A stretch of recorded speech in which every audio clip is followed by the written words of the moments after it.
Hello, everyone, and welcome to Rob Has a Podcast. We are here to talk about the second batch of Circle episodes here on the podcast. I'm your host, Taran Armstrong, talking about week 2 of season 4 of The Circle US on Netflix. That's how many qualifiers we have to open the podcast with. This is the Spice Girls edition of The Circle, if you weren't sure which season 4 it was. We are here to talk about it, and with me to talk about it is Mike Bloom. How you doing, Mike? I'm doing well, Taran. I'm ready to sit here for the long haul. I'm on my vulva pillow right now, so I'm just settled in. I just have one question for you, Taran. Who do you think you are? You love plain yogurt so much, but why are your takes so spicy? That's my anonymous question. Are you going to ask me a question about basketball? Yeah, exactly. What does it mean? What's a field goal mean in basketball? Trick question. There's not a field goal in basketball. All right, I totally trust you now. You've got me 100%. I am the future NBA player. That is me. Yeah, maybe this doesn't work for the people that are just listening to this. I did indeed hold up a picture of Taran Armstrong, the prolific college athlete. Is he still in college, I think?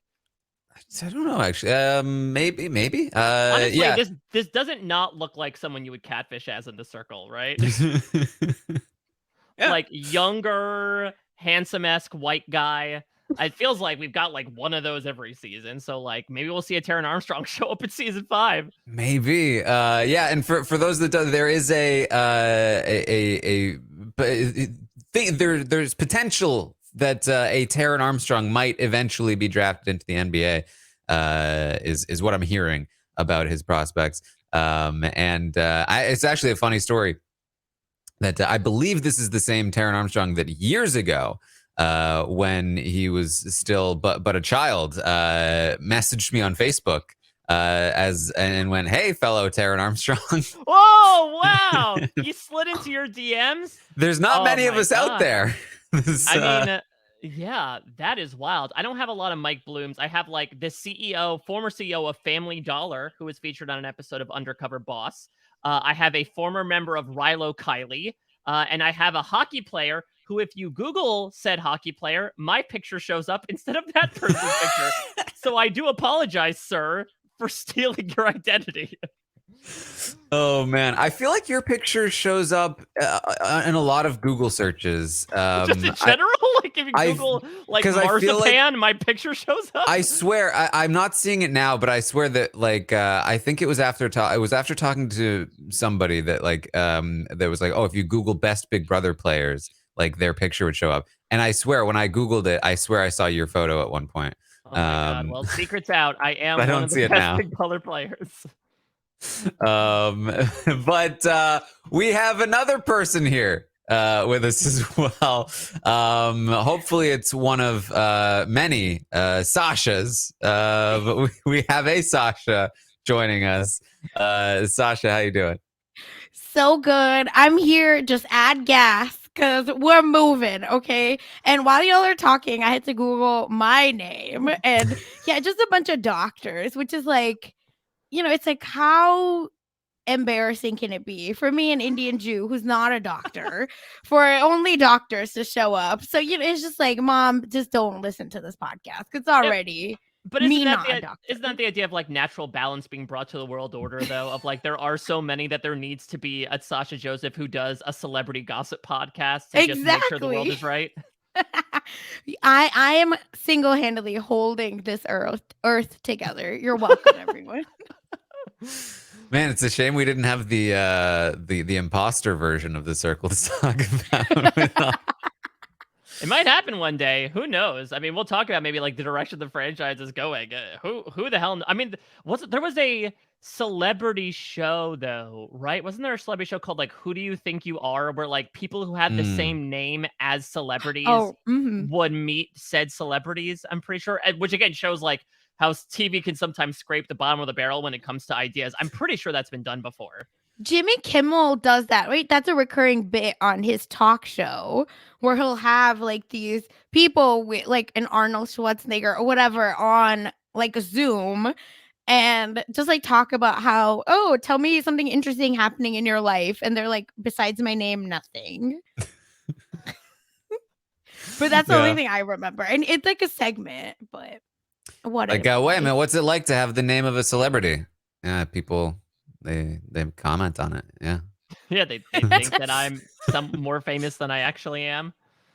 Tony Hawk will like always tweet, I guess, if like someone will be like, hey, you look like Tony Hawk. And then they'll be like, what's your name? And he says Tony Hawk. They're like, whoa, you have the same name too. All right, so I looked it up. The show is called, for lack of creative enthusiasm here, Same Name. It was on for one season 10 years ago in 2011. And it was not only a like, oh, here's someone with the same name as you. It was also a life swap show. So like you would switch places with the celebrity you had the same name as, and the celebrity would go do your mundane ass thing for a week or something. Well, but okay, the thing I'm more interested in is them going to like celebrity events as the celebrity. Be like, but I am Arnold Schwarzenegger. What do you mean? Yeah. go to a gym. Oh my god. Wait, this show aired for 4 episodes. It didn't even make How do you remember this? I'm looking. It's in the Wikipedia. I don't remember this. But you remembered that it existed. Yeah, you caught those 4 episodes. All I remember are like C-list reality programs and Spice Girls music videos. Those are my top 2, and so I would have killed it this season of The Circle. David Hasselhoff, Kathy Griffin, Mike Tyson. Don't go on planes with him, and Reggie Bush. Those were the 4. Oh boy. Oh, and now I remember in 2011. Ooh. This was because there was a competition. Remember the one in Big Brother 13, Big Brother right? 13? Yeah, that was the one where Jordan be like, "Oh, I think it's David Hasselhoff," and Jeff's like, "Oh, you dummy, it's not David Hasselhoff," and it was David Hasselhoff. Yes, that's literally the promo piece on Wikipedia. That's literally what it says. Look at us. Look at us talking about The Circle. Yeah, it's just a reflection upon the season of The Circle itself. Maybe a smidge that we talked about a 4-episode CBS reality show from 11 years ago, maybe over the last 4 episodes of The Circle at front of mind. Yes, we have a different 4 episodes to talk about here. And I think that overall I preferred the first 4 episodes, but I do like that we have gotten into more of like the actual storyline for the season here in these 4 episodes. I feel like part of these 4 episodes, the second batch of episodes for me, and by the way, of course, spoilers through the second batch of 4 episodes, so episode 8 of season 4 of The Circle. We will talk about all 4 episodes here, and then we may also mention what we saw in the preview, but I honestly don't remember what happened in the preview. So I think for me, part of it for this batch of episodes is that I quickly gained I was like, okay, this is my favorite person on The Circle, and then she was immediately blocked. Oh my God. Love no one. That's the point. I mean, I think so. Yeah. And also, unfortunately, one of 2 people blocked so far in a season that is more than halfway over, which is interesting. Yeah, I mean, listen, like, it's not our job to come in here with any sense of ambivalence, but I'm kind of just like, it's pretty good. I don't know. Like, I don't think there's nothing that is incredibly sticking out to me one way or the other. I think you brought up some really salient points last time, Taran, about how, I do think this sort of specter of the Spice Girls really pulled away from some things, and while made it fun, maybe kind of brought the season off to a slow start where, again, they did this blocking and then they had 3 episodes of Spice Girls stuff before we could get into it. And so that kind of helped throw off the momentum of it. But for whatever reason, I really interestingly counter this to something like what Survivor's doing right now, where Survivor has quite literally adopted the same formula, twists and everything into a new season, but like changed the cast, obviously, and we get completely different results. It seems like for me, for whatever reason, the Circle US has kind of settled into, I don't know if it's archetypes, like we can't do that. I don't think we could like Angie Const this stuff out yet, but it does feel like there are buckets that they keep casting people in where now they're changing up the game, and I there are some things that I really appreciate that they did this season that we'll certainly get into. They're changing up the structure and the twists and all that, but they're kind of keeping the casting the same, and it's so interesting to see how they counter each other. And I think as a result of that, I'm seeing a bit of diminishing returns personally. Not to say that there's anyone I dislike, but there's no one right now that I vehemently love as much as like people who really hit me right at the top of the last 3 seasons. Yeah. Yeah. I think that's part of it. Yeah. Cause you do kind of get, I feel that with Brew, where it's like this is their this is their Nick, this is their other generic straight white guy that was on the previous seasons before Nick. Oh Here he my is. God. There he is. There he is. There he is. Mike, you have to post this picture when this goes live.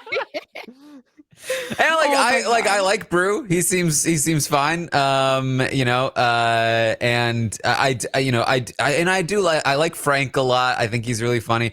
But I do agree. I think that like they really are like honed in on specific, like this is this character, and I think seeing a different sort of dynamic would be a little better. Yeah, I do like this cast better than last season's, I will say. For me, I mean, Yuling gang, rise up, obviously. Short queens, we love it. But it's also, I think, I don't know, I watch the Circles for the gimmick, right? Like, to me, it's like, what a show am I watching? Like, my husband would tell everyone, oh, Sasha's watching this show where people talk to their TVs. And I was like, listen, don't be embarrassing. Like, don't do this to me. But it's like I love the Spice Girls, but what else? You know what I mean? I was like, okay, that was cute. But it's like you didn't give me much. And I feel like Melby and Emma, I was like, ma'am, like y'all, come on. I feel like why are y'all taking 10 years to type when Miss Carol is moving quick with it? So it's just that part was a little bummerish because I was actually excited to see them. I was like, oh, the Lance Bass thing. Now we're getting the actual Spice Girls. So maybe, they're like stepping it up. But I just feel like it was a bummer, or they could have done more with what because I feel like they have so much access to things. Like how can you get the Spice Girls on a reality show? Do more, like do something. Well, didn't Emma say that she was a fan of the show originally? And I think that certainly helps. Like, listen, appearance fees, I'm sure, definitely came into play. But I do think if the celebrity in particular is a fan of the show, though it's interesting, like, I know Brew is not like necessarily as big of a celebrity as them, but like, do you think he applied or do you think he was asked? It feels, I mean, given how I assume big he is on TikTok, I assume they probably recruited him.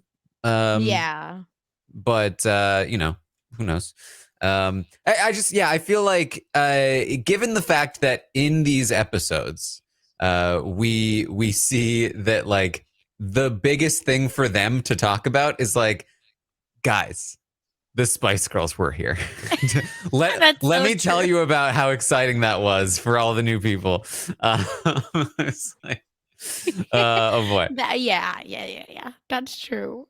Yeah, but and I feel like they aren't. Oh, sorry. No, please. I feel like they aren't doing a lot of also like things together. Because I was looking through like, oh, what should I be taking notes on? And I didn't feel like there was a lot of like chats that were, I could name probably 5 that were like, the Krissa Frank Yuling chat, right? Like was amazing, but. Besides that, I was like, we're not really even getting that. So what's the tea? Like, what are we getting? Give me parties. And even the parties seem so meh, which is like, listen, last season, I was all in on the party. And now I was like, oh, even the parties or whatever. Yeah, well, it's interesting. I feel like we've actually leaned more into like games this season, or at least this week, right? Because we had the roast, we had that photo game that I was talking about, we had the the superlatives. What do you right? think? What do you think? Yeah, that's sort of like them doing like a different version of the Circle Awards. So it's interesting that they're leaning more into those, and I'm happy to do that because, much like the tasks on Big Brother Canada, like they're not only ways to alleviate, but when these people are looking to glom onto anything, it's a really great thing to do. But yeah, I agree, Sasha. I feel like we haven't seen, and again, maybe it's because the topic of conversation in chats has been so Spice Girls focused. You talked Yeah. about this, last week, Taran, and we're seeing a little bit more of like what the relationships are. But it does feel, again, a bit of a delayed start, right? That we're like 3 episodes Yeah. behind almost where we're supposed to be, which is reflected in the number of blockings that have already occurred up to this point. Yeah. Now, I also, there are some things that I like about this season so far. One is that I love that we are already filled up. That Yes. no more Yes. people are Yeah. being added. Love that, because it makes me feel like, okay, even though I do feel like we had a late start, I feel like now I know everyone, and I'm not gonna, like, those last 4 episodes or whatever, however many episodes are left, I'm not going to feel like, oh, you got to introduce a new person. And, like, so hopefully those are set up to be much, much better. And I also, and I'm sure we'll get to this, but I also do, I think the safety chain concept works very well in the circle setting. So we're seeing a lot of safety chains nowadays. I mean, it's a great concept, though. I think that Mhm. it's just like a really fantastic, simple concept in reality television. I mean, there's an entire like online reality game based around it. I think it's called like Totem Pole or something, where Oh, just Penthouse. yeah, or Penthouse. I think I've heard about Yeah. that as well, right? Where it's just like They and this changed the name. Sorry. yeah, That's and, why. and this Yeah. was actually the entire onus of a couple of seasons of the challenge. If anyone's ever watched The Duel, how The Duel worked was like there was one winner of each challenge, and then they just pick someone to be Yep. safe, and they kept picking until one person is left over. It's incredibly efficient, in just like we saw with you, Ling, having to show your cards. And I think sometimes that even does a better job than like, oh, you have to write this thing or, write this Mhm. this battle rap about somebody. It's just a way for you to not hide. That's the thing, is that I think with the roast, for example, you could tell that, like, well, some people went after other people. A lot of people use it as an excuse to be like, I don't know comedy. Sorry, Nikki Glazer. I wrote some lame jokes here. But here it's like, no, you have to save somebody. Who are you closest with? And it led to, in my opinion, like one of the most interesting events of the season, because it allowed all of these conversations to like finally bubble up to the surface.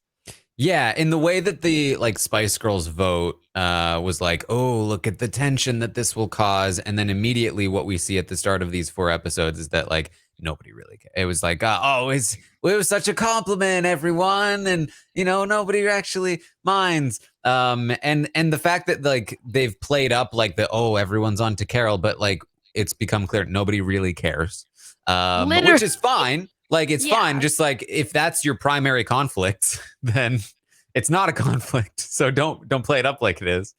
Yeah, So what did you think of the cliffhanger, by the way? Because we got one going into this week, and we obviously have one going into next week. Though I don't know, maybe we'll get a little bit spoilery, because I'm glad you don't remember the promos, Taryn. Because if you watch the promos, I feel like you could very easily tell what's happening. ooh. But what do you think of sort of like we're gonna cut each episode off like a minute early, and then just put the first minute as the first minute in the next episode next week? Yeah, I mean, given the fact that they only needed one more not Spice Girl vote, and there were what, like 3 votes. It was like it felt like, okay, obviously they succeed. And it didn't feel like much of a cliffhanger. And then this one, I also feel like, are we really? I guess don't answer this question if if the preview gives it away. But, like, are we really gonna, like, lose Alyssa over Carol? Like, I just feel like, of course, Brew picks Alyssa, right? Like, that was the choice, right, Brew? Yeah, between those two. Yeah, I just feel like I get that he had the good conversation with Carol, and that he has that relationship with Carol, but he's been down with Alyssa. I don't know. I feel like it seems not that. And if it was like a big surprise, if it's like, whoa, oh my God, he did pick Carol to stay, then I'd want it to be at the culmination of the episode, not at the beginning where I'm like, oh, okay, that's what he did. Yeah.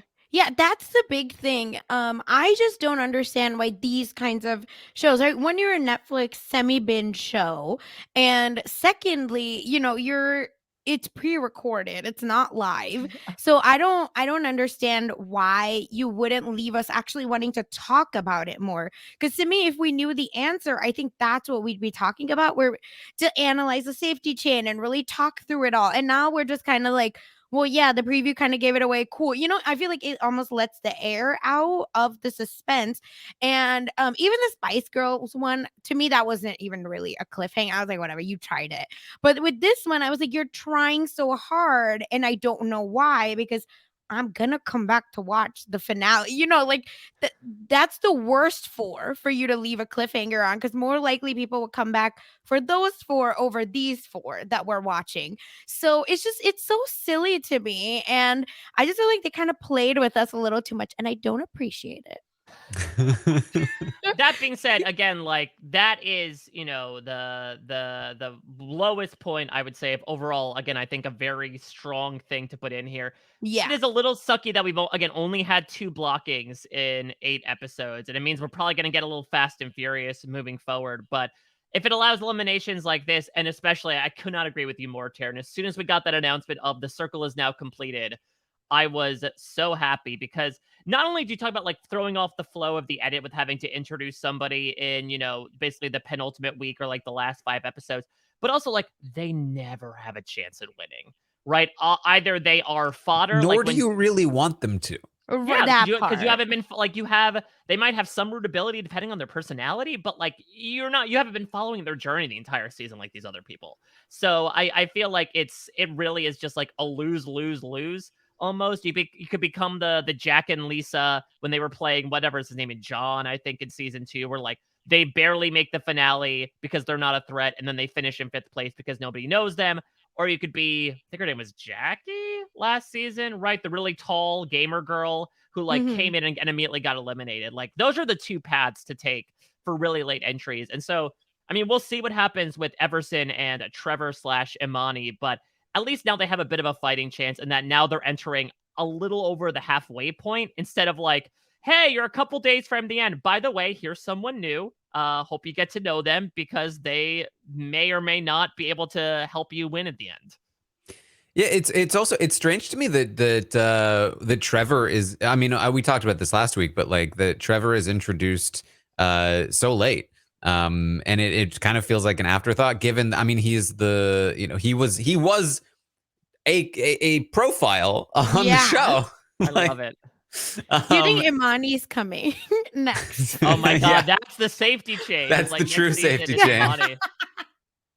It's interesting. Oh my So, I god. mean, I was so thrilled about this for many reasons. Like, I always love the connectors to previous seasons.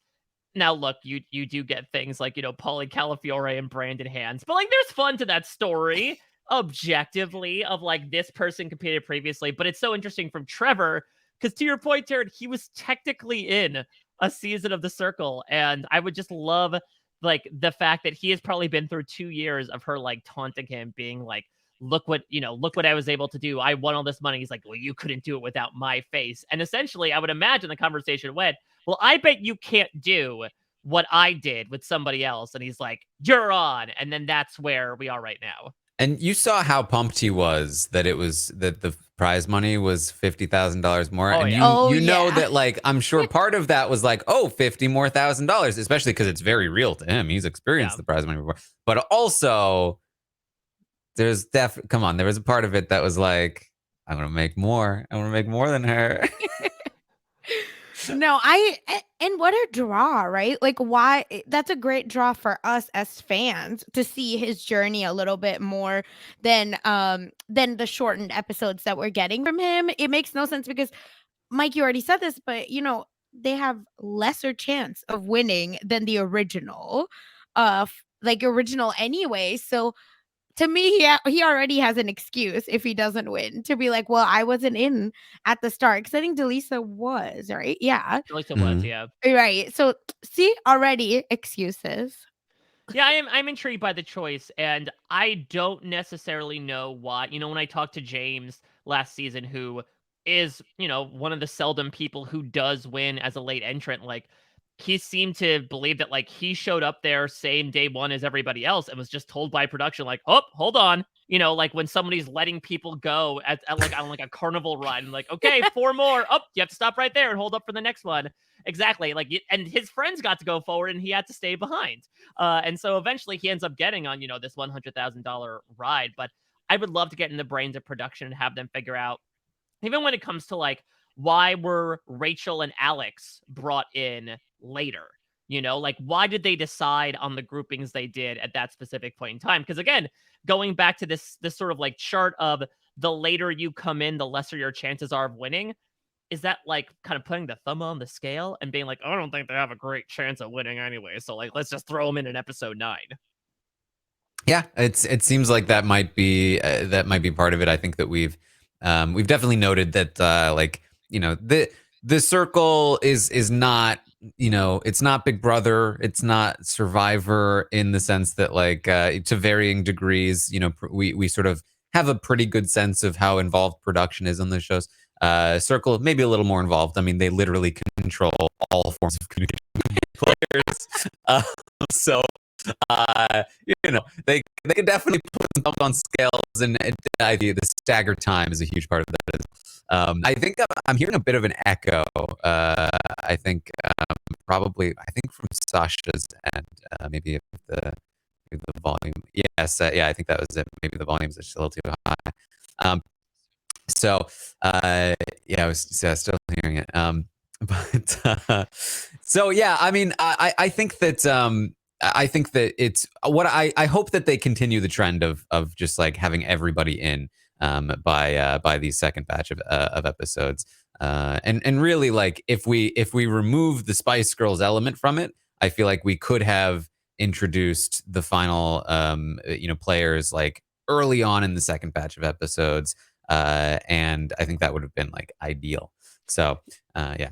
Yeah. I do wonder, is there something to like starting with a larger cast, maybe like 10 to 12 people, and then winnowing it down from there? I guess maybe the downside is just having to get to know so many people at the same time.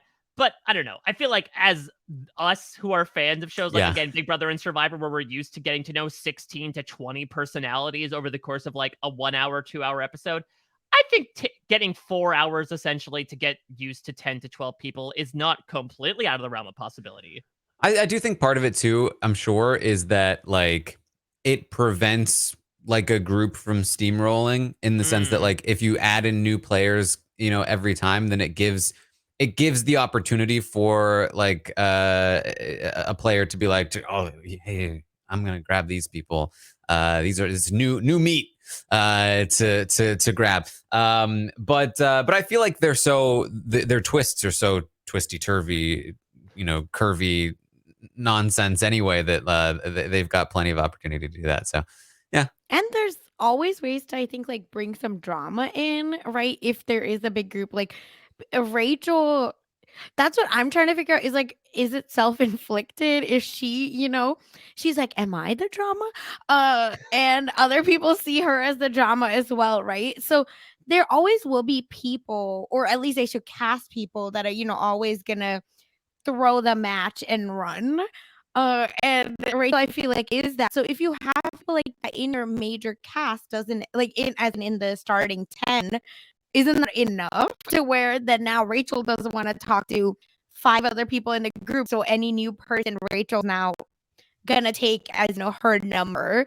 But I know that not everyone thinks like that. But still, it's just, to me, it's like, let's start some actual drama with each other so that the newbies can get in. Mm-hmm. Yeah, and I mean that's part of why I like this safety chain, because it really I think it not only helped sort of like really break up what was happening in the game in terms of exposing true allegiance, but it also helped me. Like they do ratings, and we don't see the full ratings most of the time, and they are often so strategic that it's like, I don't know who they actually are loyal to right now. But when you're showing that they have one person to choose, and who are they going to choose? Like, now I'm really getting a sense of what their strategy is, and they are as well. And I'm really excited to see what the ramifications are from these choices. Whereas, as Mike mentioned, like the roast. First of all, Nikki Glaser here.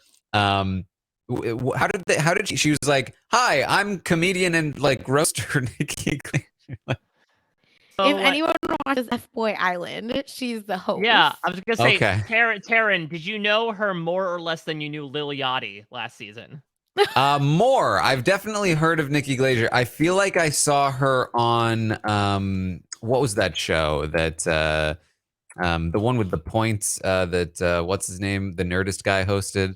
At midnight. Yeah, at midnight. Yeah, I feel like I Yeah. saw her on that show a couple times, but so yeah, I recognized her, but it was very like I don't know. It was just like one of those like it's just awkward. It's just awkward to be like, this is me, and then having people be like, oh, she's the queen, and I'm just like, I didn't realize she was like a person that was a roaster. Like I didn't know this. And that's why it's so interesting comparing like their reactions to the Spice Girls with this, where it does feel like for some reason on the Circle you get more of that sense of like a producer off camera being like, okay, look really excited for what's about to happen, and so like that's why you get these huge reactions and like, oh my god, they use exclamation point, this changes everything, as opposed to like the Spice Girls did feel like that actual genuine like, oh my god, that's incredible. So then when we go to Nikki Glaser, they're like, yes, queen. Oh, I pissed my pants watching her roast. Oh my god, this is gonna be amazeballs. Look, the Spice Girls didn't introduce themselves as like, it's us, the Spice Girls from the world-renowned band from the 90s who we were really popular, we promise. And like in the advertisements, they were like, and get ready for something spicy. Whereas with the Nikki Glaser preview, it was like, and I'm Nikki Glaser, that's a comedian roaster.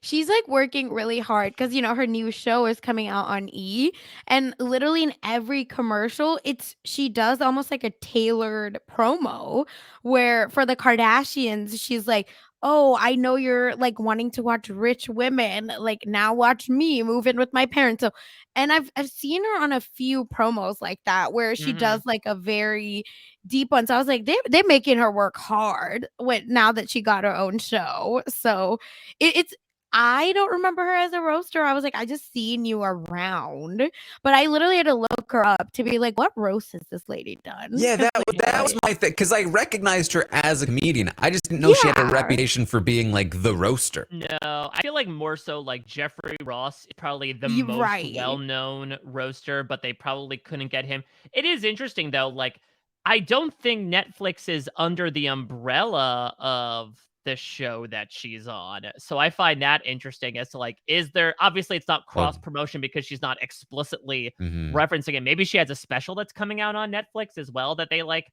brought her in on. I do agree that she was an interesting, she's done a couple of roasts, but I agree. I don't know if I would necessarily equate her with roast. Hell, I would equate someone like Natasha Leggero probably more than I would Nikki Glaser with the idea of a roast.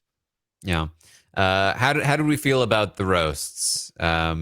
Because see, this is part of why I really came to enjoy Krissa. That I loved not her actual roasts, because they weren't, but I loved her enthusiasm with like, bam, God. Yeah, I love it. It's this idea, right, of like, it's that person who like sings terribly, but they are going for it with every single strained note, where you could tell like they think they are Whitney Houston right now. And that's what Chris is like, I got him. You could tell she spent like minutes scribing all of these huge burns down, thinking like, I've got him right. As opposed to like Frank, who's like the Ned Flanders of the Circle and just goes with like this very positive rap about what he likes about everybody. Which also, were you surprised? Because I was like, Frank, I thought you dragged him to hell, but you just wrote like a very nice, like a poem or like a dedication where I was like, drag them. Yeah, I he want knew what he was that. doing. He was because he was the guy also who, like, when people were being asked direct questions, was like, I respect the cop out because I would have done the same thing. Yeah, that's true. Like, he very much knew he was copping out. Whereas I did get at least some sense from Krissa. She was like, yeah, Carol, you're a milf. Oh, And I was like, got her. MILF's a compliment. Like, what are you? Maybe the F means something different to Krissa. Well, that was suggested. Yeah, I thought that was a good suggestion from Nikki. And she Yeah. says, right? She's like, oh yeah, I should have done F something else. She even thinking if that sounds. I'll do it next time. No, the highlight by far, I guess, maybe a highlight is how sort of cringe Krissa was, but Alyssa, who again is probably one of my favorites out of this bunch. To like Sasha's point about someone like Rachel, I do think Alyssa fully embodies that of like the just I don't give an F, especially for some reason like at this point in the game, she just waited a little bit and she's like, now that I got visited by the Spice Girls, let me just start really calling people out. So she really, I mean, her brand last time that she started right was like, okay, Carol's a catfish, and now she's just like going in on it. And the Krissa slight was something that I did not expect whatsoever. Yeah, That's I don't know what everyone's been saying. Like, where did the hate come from? Like, what is going on, ma'am? Math ain't math in this one. Because she's just like, go ahead, girl, give us nothing. Don't you want that around? Don't you want someone that like blends in so that they're non-threat to you? Huh. Please.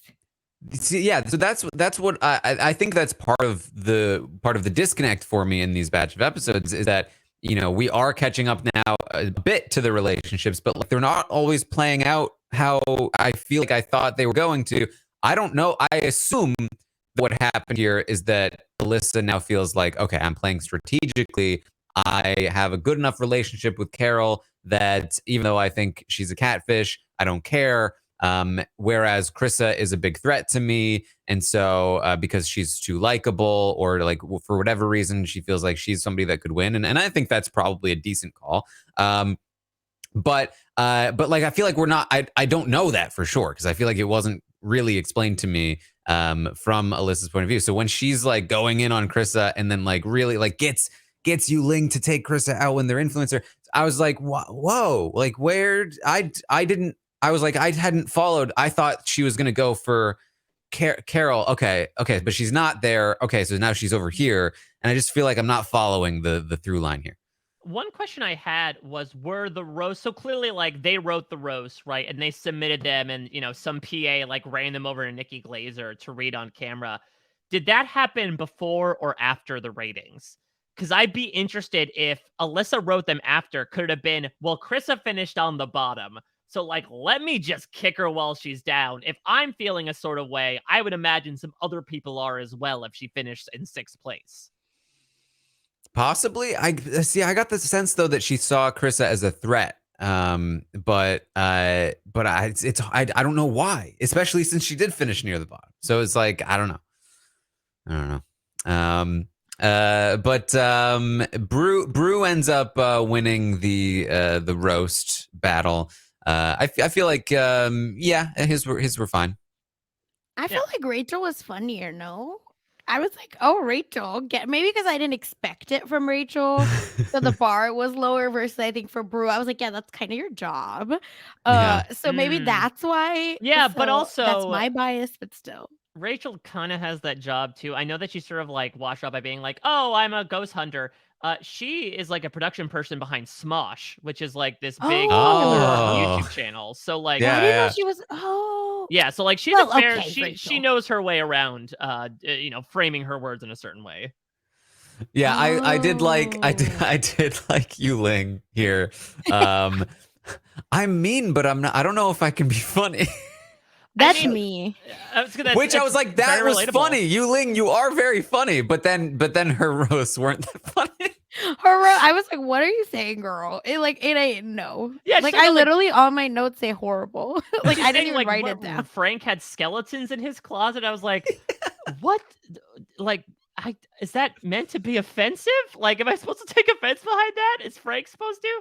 But also, like, he's your closest ally. What were you intending to do there? Because Yu Ling is not necessarily one of the more, like, game body people, right? Like an Alex, like a John. I would not expect them to do that. I would not necessarily expect Yuling to be like, now is the time I bring down Frank with this witty barb about skeletons in his closet. Yeah, Yuling also confuses me because Yuling has this great conversation with Frank and Krissa, then blocks Krissa. Then Chris is like, "Why would you do that?" She's like, Alyssa really got me to do that." And then is like, "Nah, I made a mistake. Alyssa's got to go down. These people have got to go down." But then, like by the end of the 4 episodes, she's again like, "Nah, it's Alyssa and Brew are my people." But then she doesn't choose that. It's like, what? I don't know. I don't know what she's thinking. See, this is where it's like, oh, my faves just have to be problematic again. Because it's like, what are you? First of all, one of the best conversations I've seen on the Circle ever, right? Like Frank, Krissa, and Yuling, like so beautiful. They're both gassing her up. They're like, yes, you're amazing. You know, we and they were honest to say, like, we see you holding back. And then, what? And then you're like, but my throuple. Let me talk about the throuple. Why? Do you need sex advice? Like, it makes no sense. And then to cop out, right? To be such a baby and be like, it wasn't me. It was Alyssa.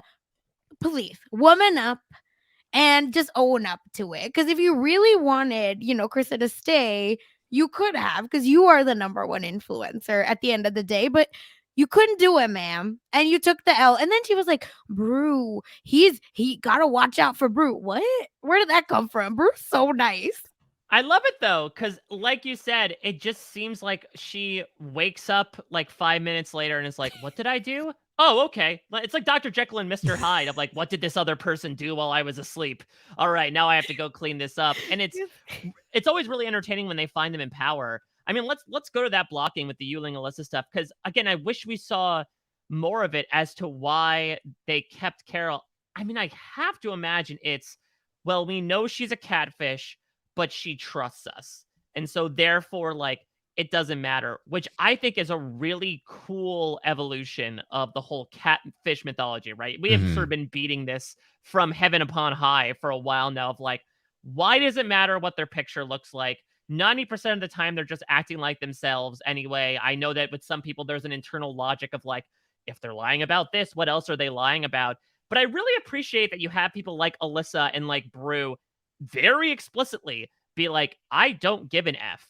In fact, I would say maybe for future Circle players, I think you could look at the obvious catfishes as possible goats, and someone you could, if you're able to drag to the final 5, could very easily help you. Well, that's what they thought in the very first season of the UK Circle, right? It's a little bit of a mistake they made there, but yeah, I mean, I do think that I think the idea of like, oh, they're a catfish, I must get rid of them is pretty silly. But the problem is that the game is so random at the end that it's like whatever gets you there really is going to be the thing. And I think that there is some merit to, if you are a genuine person, then if the whole sort of like narrative of the game is to get rid of catfish, that should help you a little bit if you're very obviously genuine.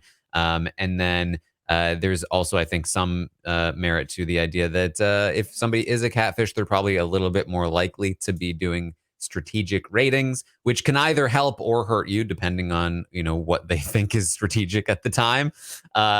So that's interesting as well. But yeah, I mean, I think that I think that the show also struggles to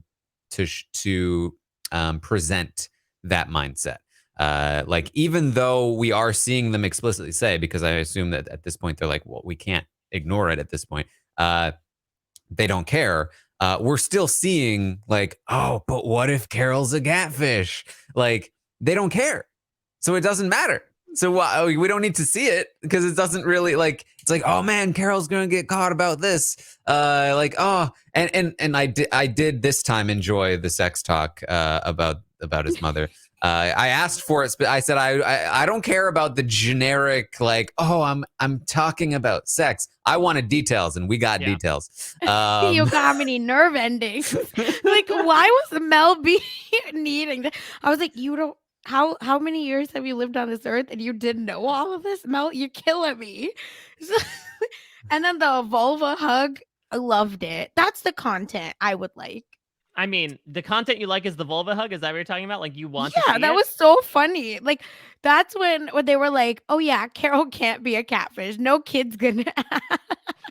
Yeah, and that's the sort of thing though, where it's like she says that, but then very clearly later on, she still fully believes that Carol's a catfish, and so it's like why are we still pretending like it's a seesaw?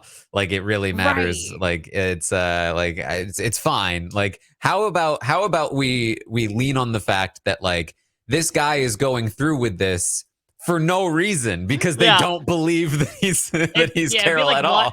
It'd be like watching Mrs. Doubtfire, and they're like, "We all know you're Robin Williams. Like, Yeah. you just are really good at cleaning the house. Like, we're just gonna let you go through with this fantasy." I would love to see that perspective of them being like, "Yeah, okay, John. You just keep saying Mamma Mia, hashtag Mama Carol, hashtag bottle of red, bottle of white, and just keep going with it." I love it so much. And then if anything, if you're Alyssa, right, be like, I've got more things to talk to you Exactly. about. Exactly. Have Alyssa be like, Carol, I'm reaching out in a private chat again. I totally forgot to tell you. We talked about the what was it? The vulva hug. The vulva hug. We now need to talk about the vagina cuddle. Or the testicle hug. I don't want the testicle hug. Oh my. Yeah, we got yours down. It's time for his. Time to talk about your husband. Both are important. Okay. No, but to me, as a as someone watching, wouldn't that be more fun to watch someone toy? Exactly. To be like, you idiot, right? Instead of this like silly charade that everyone for some reason is dying to keep. I would just because again, I'm petty. So I want to watch them be petty to each other and be like, this dummy John. Like he really thinks he got one over me. But guess what? You have the girls chat together, so we're gonna be together, no problem. We're fine. Yeah, imagine Carol starting a like girls chat and then every single woman in the chat like just clowning on him. Like, just being like clitoris, just like chanting it over and over again. He's like, I don't know what we're doing. I mean, that's the tough thing though, is that we find out through this, right? That like you can't just chat anyone anytime you want to. You almost have to like, it's like booking an office space. You have to like check with other people's schedules and see if it lines up. So I can imagine if you're Alyssa and you're like, okay, well, I could, really dunk on Carol not knowing about fallopian tubes, or I could like go chat with my allies. And I think you'd go with the latter over the former. Mm-hmm. So speaking of Alyssa and her strategy, she was the one that mentioned that she is trying to stick to small alliances, right? That she is declining group chats so that she can specifically only have like one-on-one conversations, apart from, I assume, the thruple. So three's not a crowd when you're Alyssa, yeah. How do we feel about this strategy? Podcast. Yeah, I don't know. Because, like, I could see where she's coming from in that she feels like if she makes... And we see this a lot when it comes to, especially, like, modern Survivor players, I think do a good job of, like, making a lot of good one-on-one relationships so that you feel like no matter who is in power, you're in a fairly good standing. This happens with some of the best Big Brother players as well. But it's tough because it's almost like you're probably not going to ever be anyone's number one from that perspective, considering that the very previous season, we had these two big warring sides and there was like nary an opportunity for a Romeo and Juliet situation to happen where people sort of crossed the lines. People ended up doing really successfully because of that. So I think there are merits and drawbacks to both of them.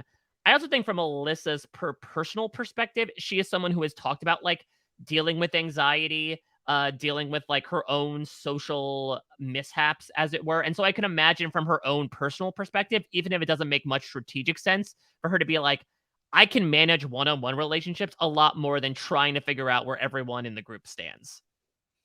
Yeah, and I think there's also something to the idea that, you know, if you do have a limited amount of chatting opportunities, that the one-on-one conversations are probably more fruitful than group conversations. So, Yeah. you know, if it was the kind of thing where it's like, okay, if I turn this down, I'll have an opportunity to instead have a one-on-one, which I'm not sure that it would be. I think it's like, look, if you keep turning down what we're proposing to you, then we're just not going to give you any chats. But I do think that, you know, that makes some sense. I think the danger of not having a group is that there's less social pressure from the group. So in a situation like the safety chain, or even like when somebody's an influencer, which is in more normal circumstance, it's like, you know, if I have a one-on-one relationship with somebody, then the person they're an influencer with is going to be like, look, nobody's going to be mad if this person leaves. Whereas if it's like I'm part of a group and I let Alyssa go, then the rest of the group's going to be like, what the hell? And they're going to kick me out of the group.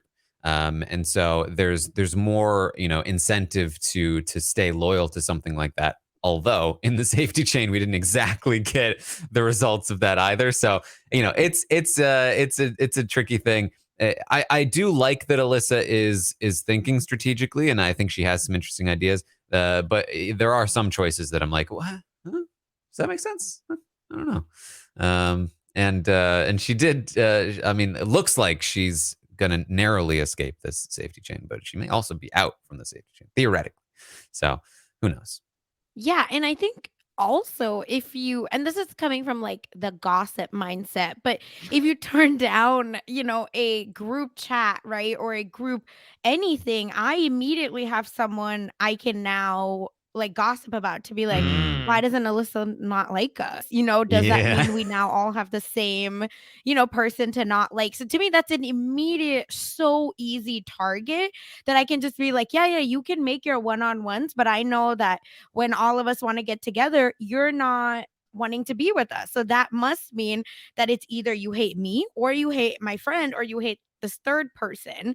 So that means we all hate you. And to me, that's such an easy way to turn the group against someone, even if they have like a one-on-one. Because like one-on-ones can only mean so much, I think. Mhm. Yeah, it depends. I think it could go in a couple of directions where either it's like, great, I have the opportunity to really connect with you and you only, not you Ling, as opposed to like being in a group setting where you have to be like, I also have to pitch in amongst four other people to like recognize that I'm a part of this and down with what everyone else is doing.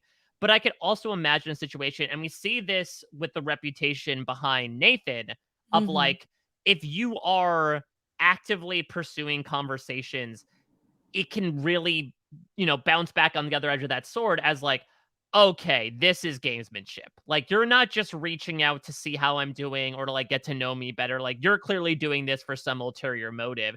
And so again, it's a big risk either way. You could be setting yourself up for more social success, especially if you are strategically picking people that you think would end up at the top and ergo save you.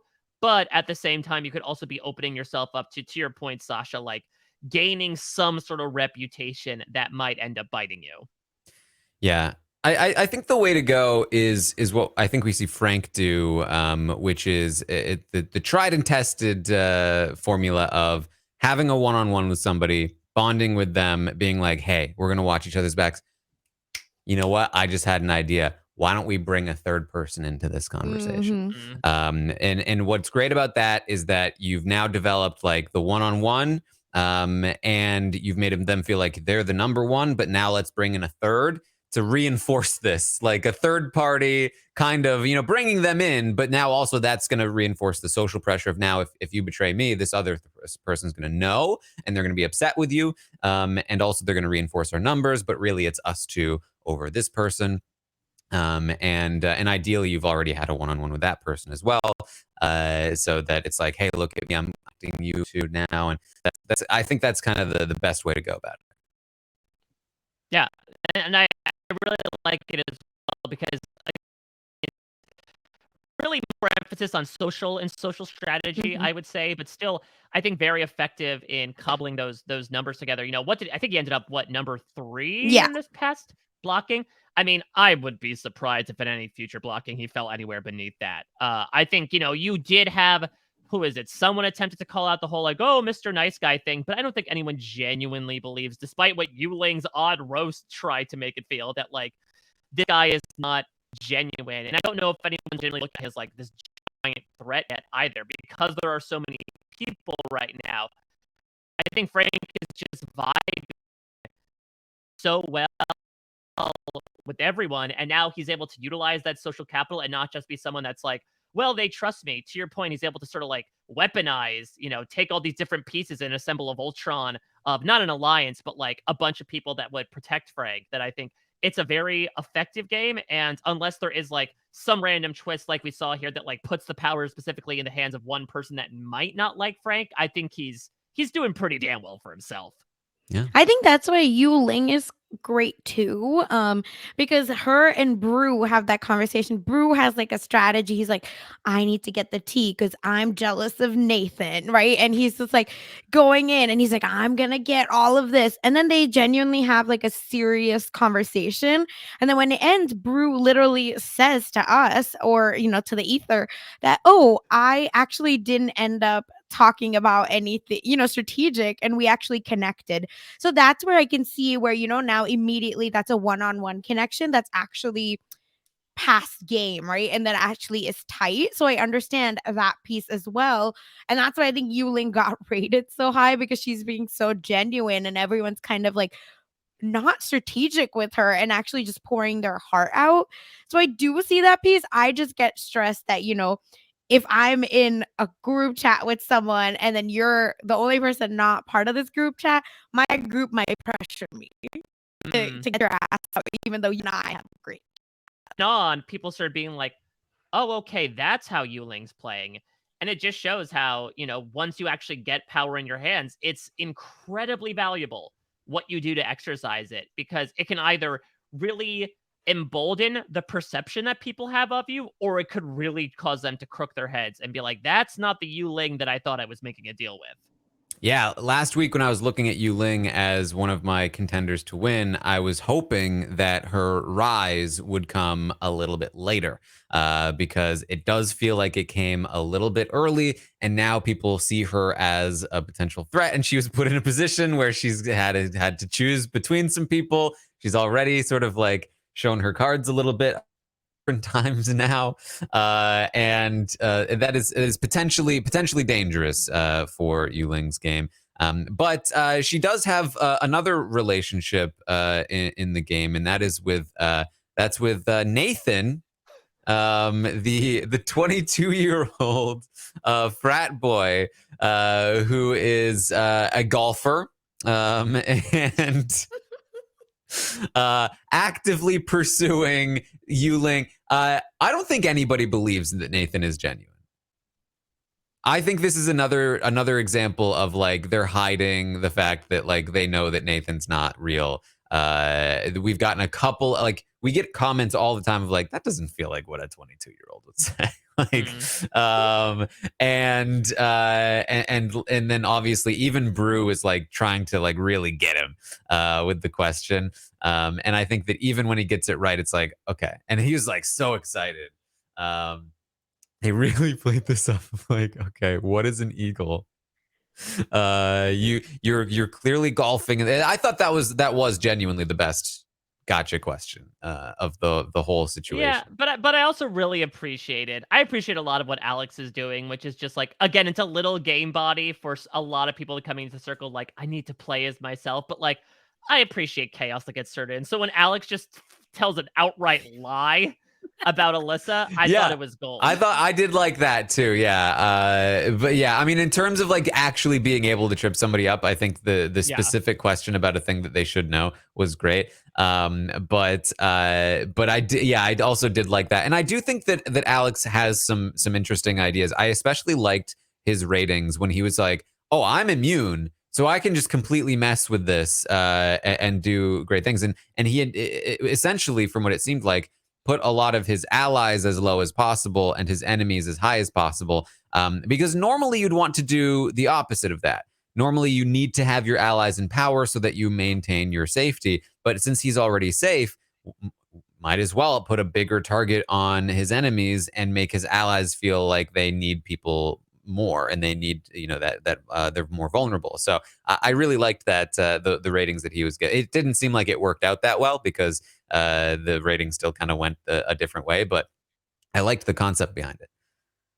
Yeah, and I keep going back and forth with him. So strategic wise, I think with his board, right? Like I feel like we haven't talked about that, but the murder board, whatever that meme is, maybe a catfish. Yeah, are you talking about the Charlie Day? Yes, thank you. That all one. the things connected. Yeah.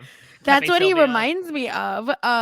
And anyway, so that's our strategy wise. I love him. And I feel like he's hammering the Nathan unemployed bit a bit too much. And Alyssa, right, says that. Like, it's like, do you have anything else to talk about? When they were talking about the Greek god poses. Yeah. Because even Trevor was like, why aren't you the drinker? Instead of instead of like an unemployed, like, okay, cute, we get it, like move on. But then Alyssa immediately is like, yeah, I should send him to the Museum of Sex. Look like he is a 22-year-old that needs help. So everyone is still a seesaw with him. Again, another one like Carol, where we're like, what do you believe? Just like go with it and stick to it. It's getting too much. Sasha, did you notice we actually passed by the Museum of Sex? Oh when yeah, we were in New York I last week? called it out too. Yeah. I was like, look, we should go there. Sam said no. You would have found Alyssa. Listen, she lives there. Yeah, that's her home. That's her. She's the curator. Yeah, she's like the John Hammond to Jurassic Park. Like, welcome to the Sex Museum. Get ready for some hugs. Yeah, there's like little clitorises flying by like pterodactyls. The vulva pillows. Yes, exactly. No, it's interesting because when it comes to catfishing, I was thinking about this. If you're coming up with like rules for it, I would say almost never catfish as older, because that's a problem. We see this with Parker. We saw this with John as Carol. And if you catfish younger, I would say catfish as like a younger version of yourself. Like look at Lee and River in season 2, right? Like River's significantly younger than Lee, but since Lee has kind of like obviously not lived in the same decade, but like he's been in his 20s before, he's understood that experience, he's able to tap into that. With no offense to Alex, he was given this character who is like the complete opposite of him, where he didn't have much to talk about outside. They could like ask him about sports and he'd be like, I don't know. Because that's not really what Alex is into. I know you talked about this last week, Taran, of like catfishing with your own interests. I think that's the way to go, but it sucks because it lies counter to the more entertaining option, which is catfishing as someone who's completely the yin to your yang. Yeah, I agree. And I think that like if we look at the winners of the circle, it's either a genuine person, or I think the catfish that have won have all been people essentially just posing as their significant other, essentially, right? I think even like the last season, and spoilers for the UK version of the show. Have you not seen it, Sasha? No, I have. No, I'm just sad for the one who came in yeah. second. Right. My queen. But like, and that wasn't a significant other, but it was essentially what could have been a significant other, like the opposite gender, same age, same personality, just swapped genders, basically. So it feels like age is a huge part of it. You should be playing somebody that is a similar age to you, and then if swapping genders, I don't think that actually like does anything for you, in terms of like it does. Who really cares? It's just like a way for you to like play the game more or whatever. But trying to reach too far just doesn't seem to work. And you don't seem to win that way, but you might not have the choice. So that's the thing. Yeah, I will. I think I have it on pretty good authority that I believe Nathan was not his first choice, I should say, from like picking who he wanted to play as. So I assumed so. Yeah, so I think a little bit is like it's almost like you give like a short list of like this is what I could play, and I do think production to a certain extent is like, oh, it'd be fun if you did this. It's like reading over your resume, like, oh, you could do a French accent. Can you do that for me? Just like, oh, I didn't. These are all the options.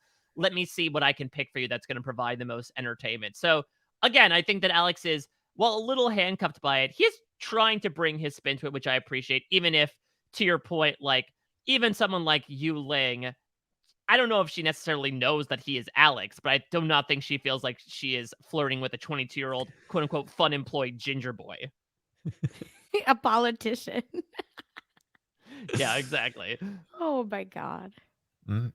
Well, so yeah, we lost Krissa. I just loved Krissa's enthusiasm. Just like how into everything she was. She was always like standing up on the bed, and like, oh no. She was so disappointed when she got blocked.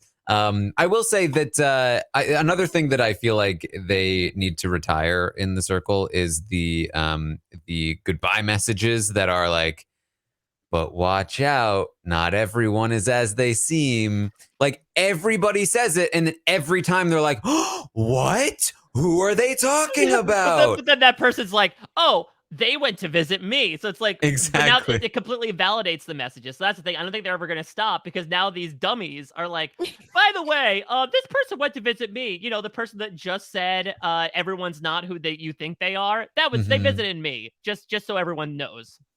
Yeah. And like Alyssa being like, yeah, Spice Girls visited me. Like, didn't you just watch the message? What are you doing? Yeah, she was the person who when who was it? Parker or Paul was like, not everyone is as they seem, and then Carol was like, yeah, that was me. She was the one that was like, why would you do that, dummy? Now I've caught you. That could have just been the starstruck aspect, though, right? To be like, they visited me. It's information that's too tough to sit on. But yeah, I think the name of the game here, pretty much always, unless you are a shoo-in for them to visit you, like if everyone knows they were your best friend, the name of the game is deny, deny, deny. And then you could imagine, like, if everyone denies it, I think you could maybe throw some sus onto someone like Frank, right? Of like, well, Frank and Chris are closest. Why did he not say anything? Because she probably would have visited him. Like, it's a really easy out perspectively. Yeah, and she says she doesn't want there to be like suspicion in the group, that it would like upset the group dynamic, which is like, first of all, who cares? It's a game. But second, like, okay, I'll buy into the idea that like you really care about the group dynamic. You're also the person who is like throwing shade constantly in group chats. like this Carol, what about that cake? Remember that? Like she's brought up the cake like 5 times. Like, what do you mean you don't care about the group dynamic? It's the hypocrisy. Like they're all like this, and that's why it's funny, but also you just want to like bang your head against the wall because you're like, pick a side. It makes no sense. It's like, fine, be drama, drag them, be like, yeah, that cake, how dare you be such a horrible decorator. And Paul, why are you such a good decorator? Or just don't bring it up then. Like, enough already. Here's what I want from the goodbye message, because I feel like they've reached a point where it's like, it just doesn't matter. Like if it's a catfish reveal, that could be fun, but what they're actually saying almost never actually matters. So what I want from them now is like, open it up. Let them actually name names.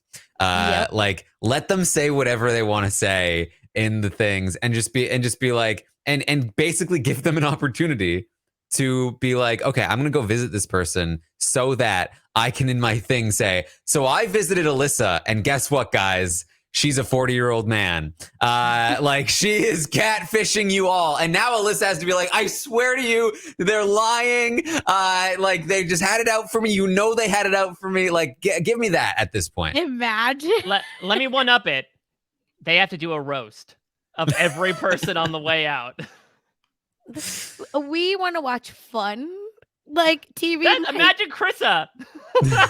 Maybe crickets, okay? Even on our end, you'd be at home just being like, I don't know, maybe because I just watched what Drea did, you know, when she was leaving, where she essentially like dressed down everybody except Marianne. Marianne, who essentially has like big Yu-Ling energy, or Yu-Ling has big Marianne energy. But just like, I kind of want that of just like, let's be an equal opportunity offender and just like go down the line of like, Nathan, your picture smells. That's how bad you probably don't shower. Brew, that's a stupid name. Get more letters in your name. Just like keep going down the line and maybe throw in some like you're a catfish, you're shady, etc. But just like I really Or liked. Sorry, don't but let you them just. meet anyone, and then just be like, I think you're a catfish. And I did just like start lying on people, like what Alex did to Alyssa, to be like, no, I'm just gonna start lying because like, what do I have to lose? You already voted my ass out anyway.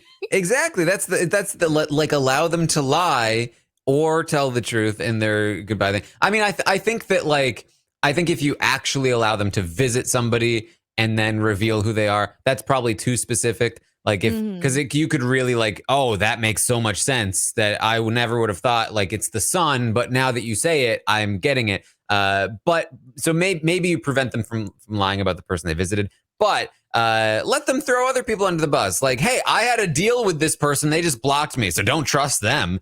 Or like, hey, I think this person's a catfish. Or come up with a lie. Like this person said to me this, and they said they'd never been to Europe. And guess what? They have been to Europe. So I think let them start really going for it in those goodbye things. I will say though, Mike, you reminded me of Everson.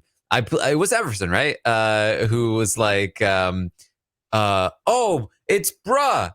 Oh, What's up, bruh? yes.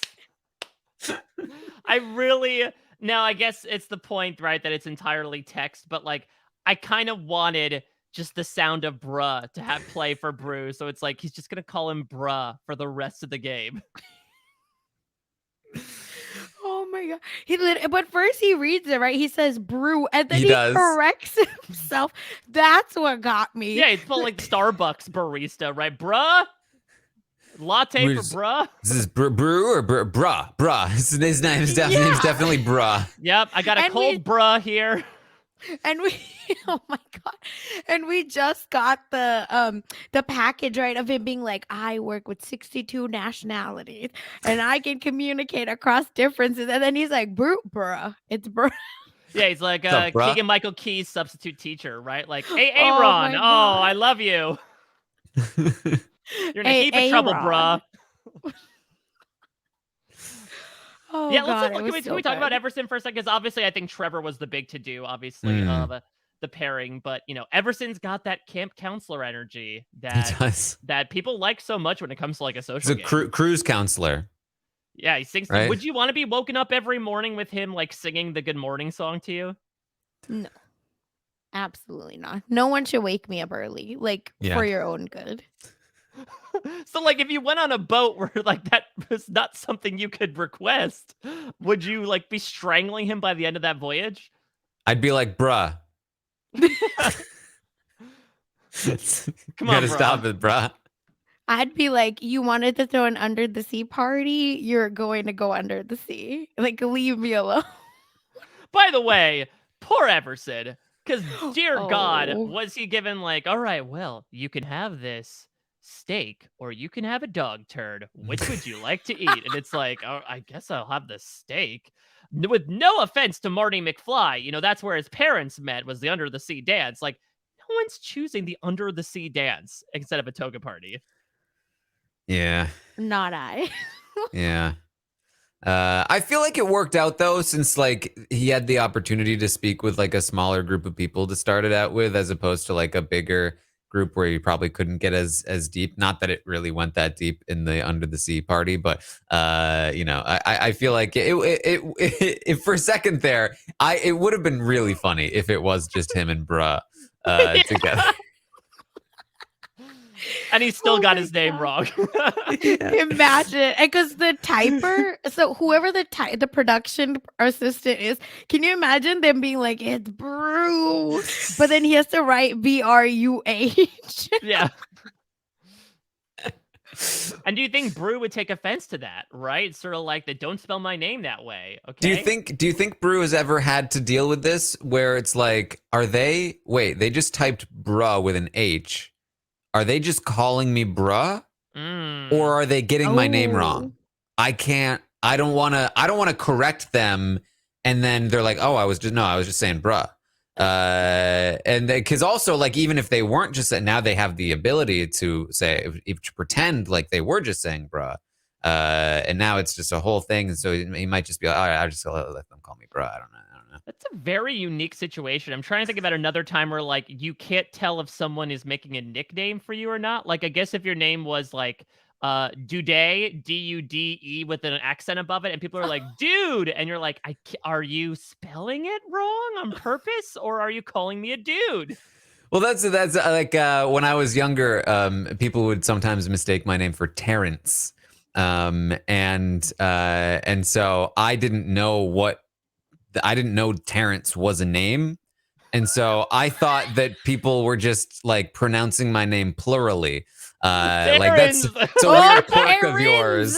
Yeah, like you think that for some reason you just like to pronounce names plurally, like there's multiple versions of me or something. How did you not know even one Terrence?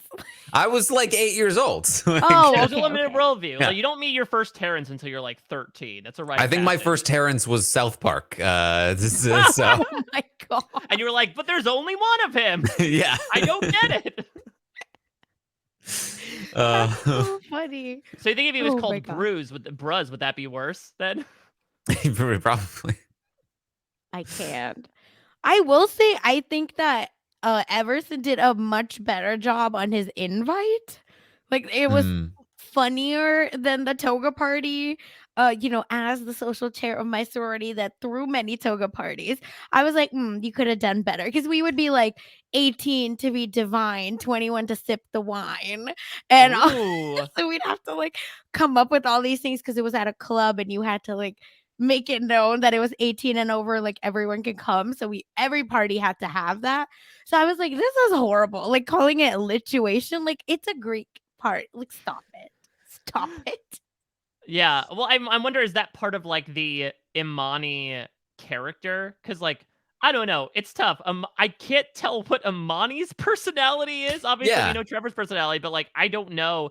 Is he playing what Parker professed herself to be, which was to be like quite literally beyond parody, my personality is drinking, and now it's like now that is an actual persona now in the circle.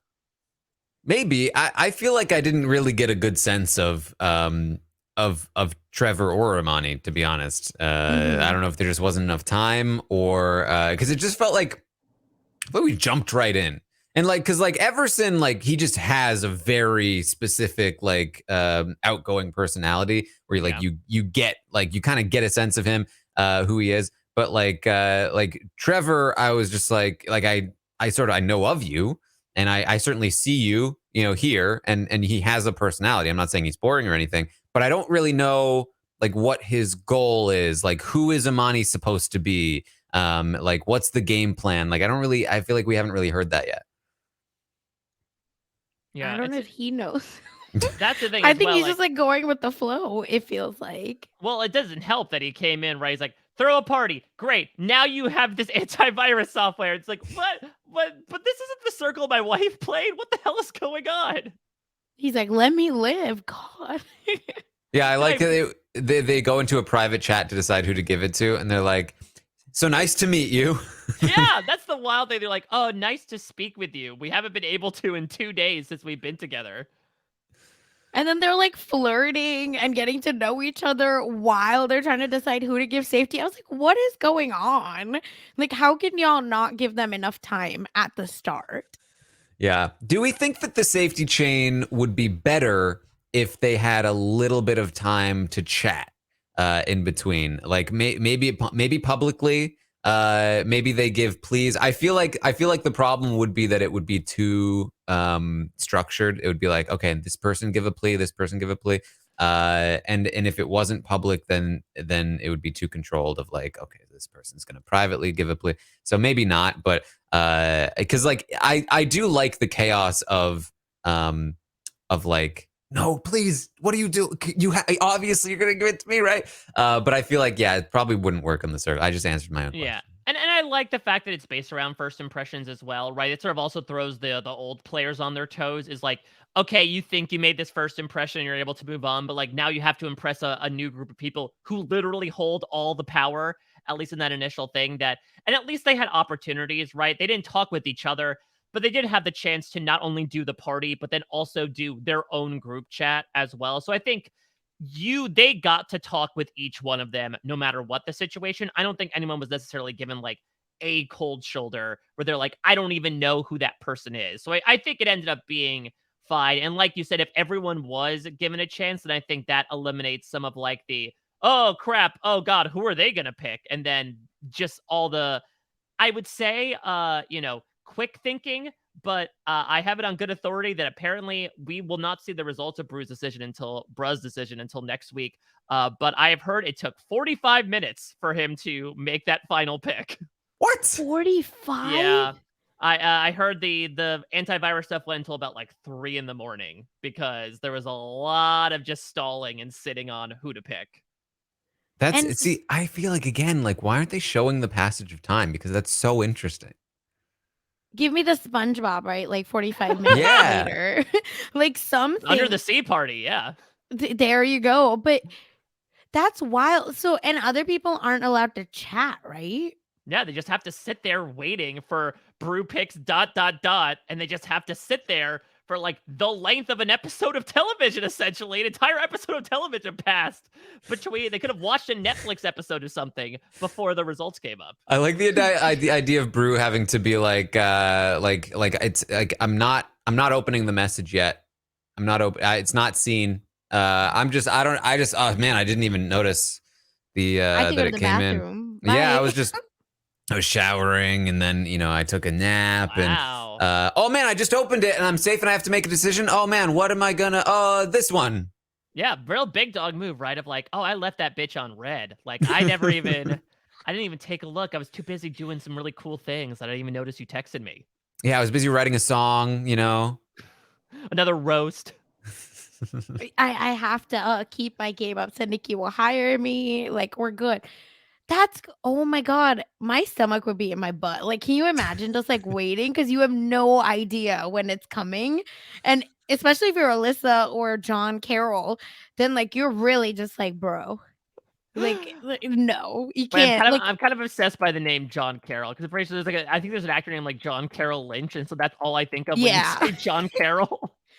I know. I don't know what to call them. Like when you're a catfish. So I try to do both, but it's like then it's like, is production being like, no, he's still thinking. Like I'd be like, is the TV broken? Like, do I need to go to another room? Like I think I'd be production's nightmare because I'd be like, I'm just gonna leave because you can't do this to me. Like it's a no. Yeah, like, don't sing good morning to me. Don't keep me in the lurch. 45 minutes. Can you imagine? Can I like go take a nap? Like, can you just call me back when it's ready to go? Like what is the playbook there? Yeah, I think the Netflix producers are probably former employees of like the cable companies, right? They're like, we will visit you between the hours of 3 and 6, and you're like, I've been here since 2:45. It is now 6:15. Are you gonna come fix my box or not? Oh my God. Wow, I can't imagine. You should the Big Brother Canada fans will be at an advantage because they're used to waiting for the feeds to come back up. Exactly. That's the thing. The Canadians would be like, all right, I live this all the time. Before we get to the safety chain, though, I guess we should talk about like part 1 of cyber attack episode or whatever it was, right? Where they got the album leak happened. Post someone else's photo and then ask an anonymous question about them. Yeah, I liked this. I liked the hack. I liked that. I always like when they have more pictures to add. I do feel like I missed out a little bit on the comments about the photos. Like I was waiting for somebody to be like, Brew. You know what I mean? Because I feel like they see Brew as like a goofy guy. I feel like they don't see him as like a very handsome guy necessarily, but like now he's got like a shirtless pic on a boat, and I was waiting for them to be like, oh, I didn't know Brew was so fit, but we didn't get any of that. It was just like what was it? Who would you bring on your boat or whatever? Well, I think Frank was trying to do essentially what the safety chain was going to do for him in an episode, right? Of like, you have to pick one person to go onto the boat with you. Who are you taking? And bruh is like, I let the boat sink. And everyone's like, you're never going on any of my ships anytime soon. That is terrible maritime management, sir. Yeah. But I did like this way of introducing new photos. I thought it was fun. Yeah, it's better than just like doing a silly thing, like, and then just having the photo up. I think my favorite was the question piece of it, where Yeah. someone got to drag a little, and again, Nathan Alex like killing it, like that lie. That's what I watched the show for. Okay, I don't Mhm. watch it for the best friends. Like, please. Yeah, but I think everyone was probably more participatory in this than the roast, which I could understand. Like, there is a little bit of a higher barrier to entry with the roast because, to Ulick's point, it has to be funny. And here, she doesn't have to be funny, even though she is, when she really phrases so fun with Carol's picture, right? Like, who could hate a sweet and innocent face like that? Is that why you decided to play Carol rather than yourself? Like, that's a really good piece of shade being thrown. And I think Rachel, no, it was Alyssa for Rachel, right? Being like, how could you pretend to be so zen and calm when you're actually stirring the pot the entire time? Maybe the roast like warmed them up a little bit, but I feel like a lot of them got pretty shady in this game. Well, so they got to be anonymous in this one, right? So Yeah. I think that's the key. Where it's like, of course, the roast wasn't really gonna be that, uh, treacherous when they have to attach their names to it. So, yeah, I feel like that's a huge part of it. But we've also seen in the past that like a good strategy for the anonymous shade throwing, if you're playing strategically, is to make it obviously you and do something that's not mean. You know what I mean? It's like, oh well, okay, well that's Carol. That's obviously Carol. So that you're in the clear for any of the shady stuff that goes down. But luckily, I don't think we didn't really get much of that. We did get some genuine attempts at shadiness. Yeah, it helped that nearly everyone did that, right? It's the whole camp versus beach thing that Rob talked about with Survivor. You always want to be with whatever the majority is doing. So if the majority is doing like, hey, what's your favorite concert? Then go with that type of stuff. If it's like, how dare you stab me in the back, you son of a bitch? Then like go with that type of stuff. Luckily, I think a lot of the group, even Frank, who again was like Mr. Ned Flanders with his roast, was doing was asked the brew question, the like, who would you bring on your boat, pick somebody. So I think that it's nice when they all take that opportunity. I think it speaks towards like the general vibe of this season of the Circle was it's not as cutthroat as last season was. I think we hit our peak there, but I really do think there is some sort of like, I don't know, changing paradigm or just like changing attitudes towards the show, towards things like trusting catfish and maybe some things like not having to just be like polite, to stop getting polite and start getting real in a manner. Oh, I Speaking was of these waiting. games. Yes. I mean, like for like it's $100,000, $150,000 now. Certainly not a small, insignificant amount of money. Doesn't quite match up to some other shows, but it's still a decent amount of money. But it's so difficult to like actually guarantee yourself a win on this. It's so random at the end. Yeah. And, at this point, Netflix has a whole, roster of reality shows that they're pulling, contestants from. I think if you go on the Circle, you should be looking to entertain first, strategize second, because the strategy is only going to get you so far. And if you're a great character and you're adding a lot to the show, I think that that's going to do better for you in the long run. Listen, clout is important. I say this on all the podcasts, but it's true. Are we going to remember Yuling or are we going to remember strategy, right? Like, we're going to remember the queen with the stool. Oh, can't even look at at a mirror in Oh, the not the bathroom. queen with the stool. Now we're going back to Talk BB21, about and when we're you tried to not. say strategy before about your stomach being in your butt and the queen with the stool. Like, Oh, Lord. you're in the bathroom this episode. No, as a short human, I really feel it. Because in the first 2 minutes when she jumps on the counter to get the stuff, I was like, yes, because I have to do that too. I literally have to jump on the kitchen counter to get anything in cabinets. I'm so hot and cold on Yuling because I don't think she's not genuine, but like her genuine personality is like character snatched out of a Disney Channel series. Where Right. just like the way she is just so like animated like like kind of precocious. Maybe it's her age or her height or everything like that. But like I can't help but get that energy from her. But I can't be like she's playing that up for the cameras because that also seems like who she is. Actually, again, very comparable to someone like Marianne from Survivor. I get the sense from Yuling that she is like a deeply like shy, kind of like self-conscious person who has developed a very like outgoing, sort of funny personality, but that Mm. she feels still very like anxious and nervous about it at times, but is able to sort of like be that precocious person as well. And I think that dichotomy is very interesting, especially on the Circle, where we're getting to see kind of both sides of it, the sort of public facing versus inward facing sometimes Mm. version of herself. I find it interesting.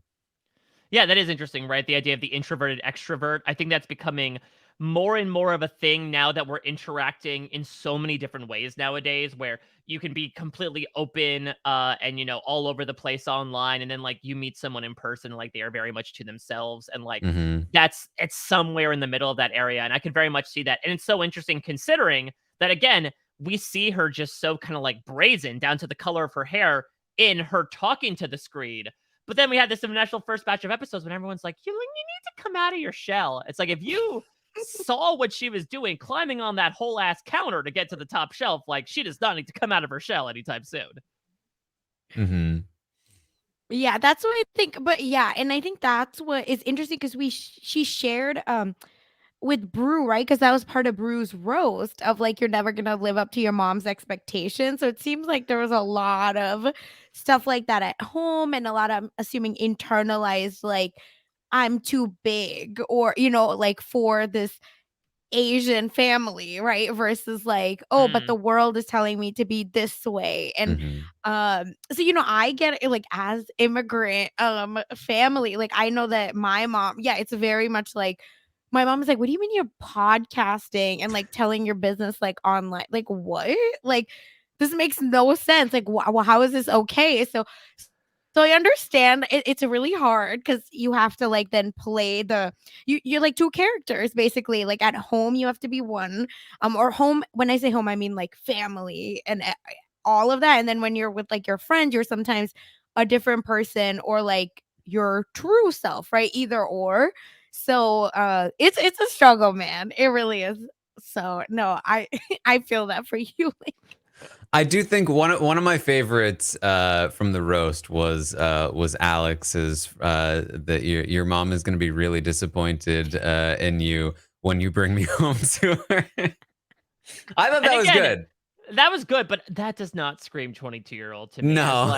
like again, as someone who is his own stupid 22-year-old, like he's not writing, Don Rickles like humor like Alex is writing right there. He's not the master of the one-liner, fun employed Eagle Nathan. Like, same. Even me at 22 would not be making that joke about taking me home to your parents. Like, stop it. No one's thinking that at 22. Plus, I feel like the look of Nathan is not the guy you take home, but like the guy who's like, "Hello, Mr. Yuling, is she home right now?" Like he just looks. I know he's supposed to come across as a jock, but like Nathan kind of looks like a goober to me. Again, Is it maybe it's the like the red hair. hair?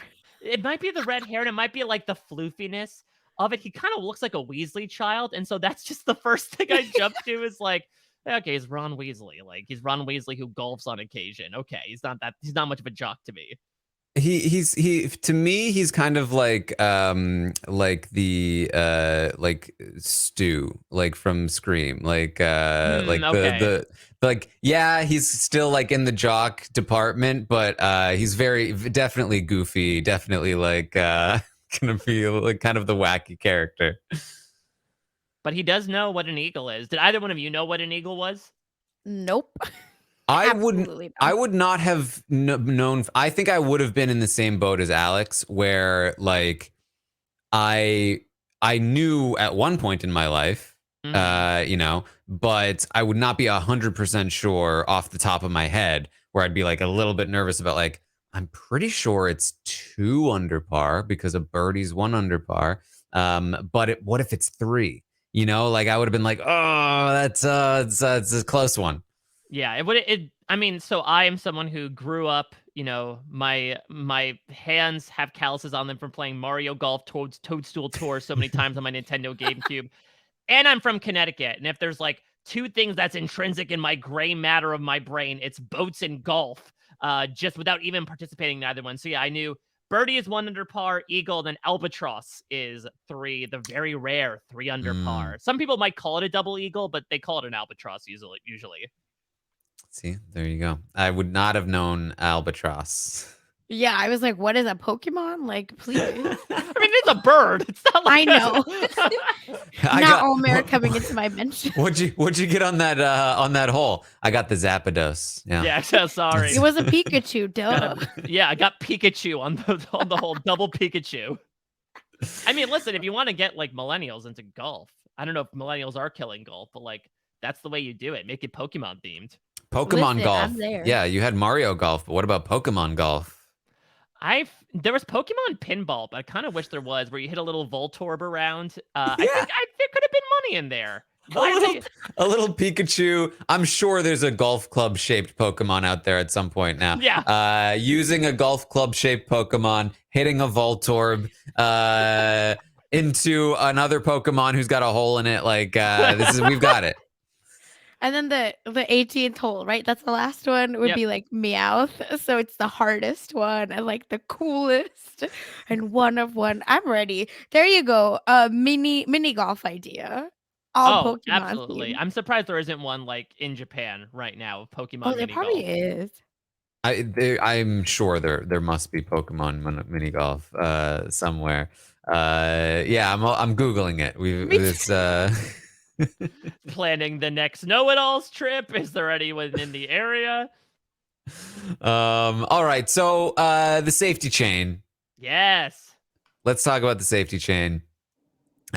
We started, of course, with Everson and Trevor, and they end up having to choose the first person to be safe, and they end up going with they go with Frank, right? Yep, Yeah. they both pick Frank, which makes sense. I think they both talk with Frank, and Frank, again, is really good at first impressions. That's why he ends up being the #1 rated influencer. He just knows how to impress initially, and I think he did the same thing here. He's really good at creating bonds with people. He's good about knowing how and when to open up at the right times, in the right ways to make people feel, and it doesn't even feel, when you're watching it, it doesn't feel forced or artificial at all. It feels like this is just like, he's just a guy who, is good at just naturally bonding with people, and I think that comes across very well. Frank is going to get the first link here in the safety chain. Yep. And I love how everyone was surprised. Frank. What? Like, yeah. Like, it is interesting. Well, it's interesting though to hear. It's interesting to hear Alyssa's perspective, because the clip is coming from someone who maybe thinks with their heart and not with their head. That's what Alyssa said about Frank, right? Which I find so interesting, that we do have. This is reality TV in a nutshell, is the different approaches that people take. And I do find it intriguing that someone like Alyssa, I don't know, maybe either feels like threatened or like a little scared, or just can't put her finger on Frank because he is approaching things in a very different way than she is. Mm-hmm. So now Frank has to choose, and I thought this was interesting as well, that Frank is going to choose to pass it to Yuling. What's interesting to me about that is that, like, the last time Yuling had power, she got her but Yuling is going to and now Yuling is in a position where she has to choose between the throuple or the Frank and Rachel thing. She's also got the flirtmance with Nathan, and so, like, she's really in a pickle here. Yeah, I will say that I was not as surprised by Frank picking Yuling, because while there was, again, that Krissa thing, Yuling did do that sort of cleanup afterwards, and the hashtag The Inner Circle was formed, right, with Rachel, which is going to be the large contributor to her picking Rachel here. So I would imagine it's a little bit of like, what have you done for me lately? Okay, I see, Yuling, I think you're someone that even if you didn't trust Krissa, you can trust me. But it also might help in that, it maybe takes the heat off of him. and really puts it onto Yuling, who I think is going to earn the ire of nearly everyone left in the game with this decision. Yeah. Yuling has to, she could choose Alyssa or Bruh. That either you're choosing within the throuple at that point, and both of them are expecting the throuple to be chosen. You could choose Nathan, the flirtmance going on. That if Nathan feels like it could be me. Now, luckily, I think Nathan is not the kind of player to be like upset if she doesn't choose him, but she doesn't really know that for sure at this point. If Nathan really was the frat boy who was interested in her, then he probably would be annoyed. Or then, of course, Rachel, this sort of new bond with Frank, the alliance that they've formed, and she really has to show her cards here. Ultimately, chooses Rachel. Was this the right choice? Oh, I literally was like, but why? And she says it. I know she actually says, oh, because I think Alyssa would choose Carol, which isn't true because you're in a throuple with Alyssa. But okay, whatever. There's throuple means 3. That means there would be a third person for Alyssa to choose. But anyway, and then this is what I felt. If you actually look at it, it's almost like they pick the person that as in, let's say I get safety, the person that gave me safety, I'm thinking who would they want, and that's who I'm picking. Like, if yeah. you actually look at it, right? Because Frank picked me, I owe Frank. Frank put me in a group chat with Rachel. So that means Frank must want Rachel. Frank actually didn't even, I feel like, talk about Rachel like that. So to me, because you look at, and then Rachel was like, well, Yuling is flirting with Nathan, so I will pick Nathan, right? So to me, that's what it was feeling like. And I was very surprised that no one was picking their ally first. Instead, they were picking, like, what would that person want me to pick? Well, I think there's a little bit of overthinking as well, where Frank, Right. I think, is the one, right, who says, like, someone will pick Alyssa down the line, right? It's like, well, she's taken care of. Like, someone else will pick her, and it's this idea of like relying on their social bonds. But I totally agree with you, Sasha. I think in particular when it comes to Yuling's perspective, I think it was all about Frank, which again does make sense because, again, he's someone who's incredibly popular. He's ranked 1, then 3, then I guess technically 1 here, considering he was just given safety. Like, he is someone who apparently you want to get on the good side on. And the last thing I think she wants to do is like, I'm so sorry I got rid of Krissa, but I swear I am with you. By the way, I'm not going to save Rachel, the person you brought in on our alliance. Like, that is a really shitty look. Now, unfortunately, that really comes at the expense of, like you said, I think Nathan would be fine with it. Nothing was truly locked down, but like Brew and Alyssa were understandably heated about it. Out of the like, throuple. Yeah, because now it's just a double. But I think that the issue is that like they were so surprised because I don't think she never talked, I think, about her relationships with anybody else to those people, right? In both senses. I don't think she talked with the inner circle people about the throuple at all. She really siloed her relationships. And while that can be nice because it allows people to not necessarily compare notes, as we saw what happened with Carol, where people are like, oh, you said that, she said that to you, she said that to me. At the same time, like, when you are forced to show your hand and pick sides, it absolutely stuns the other side, where they're like, even Alex is like, I had no idea she had a relationship with Rachel. I think that was the main takeaway, is like, what's so good about Rachel? And I think because Yuling wasn't able or chose not to necessarily show her cards from a social perspective with who she was close with, it sort of then allowed, when she spilled the cards out, for everyone to be like, I didn't realize you had that in your hand. Why did you have that? I could have used that. Yeah. I do think there's some merit here, though. If she feels like, as Sasha said, like this is what Frank would want, I think she can explain it away in that sense.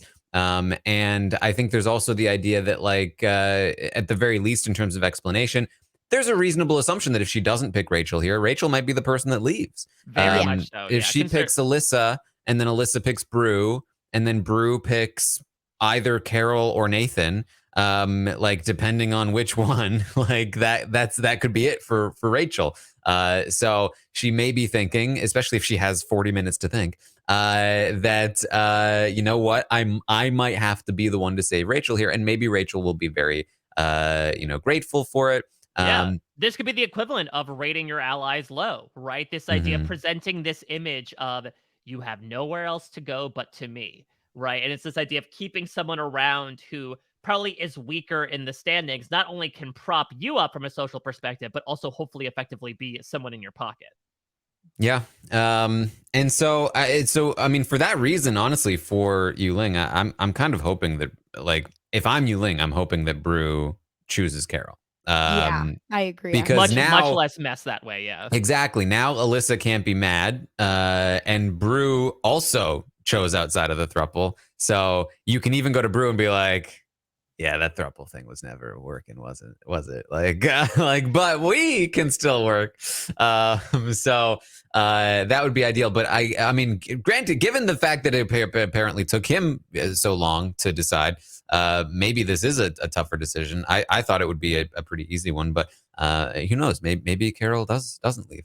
But it is weird to me that either Carol or Alyssa will leave, because they both seem like they've been big presences. Although I do think Carol took a big backseat in the second batch of episodes as compared to the first batch of them. So yeah, and I think that was almost, I don't know, purposeful. Like, I think now, again, sharks are really closing. It's tough to say. They're kind of like toy sharks, because at the same time, they're like, yeah, we know she's a catfish, but it doesn't really matter. But I do feel like after coming out of the gate so strong, and that's the other thing about John's game that's so interesting, is like, he hits the ground.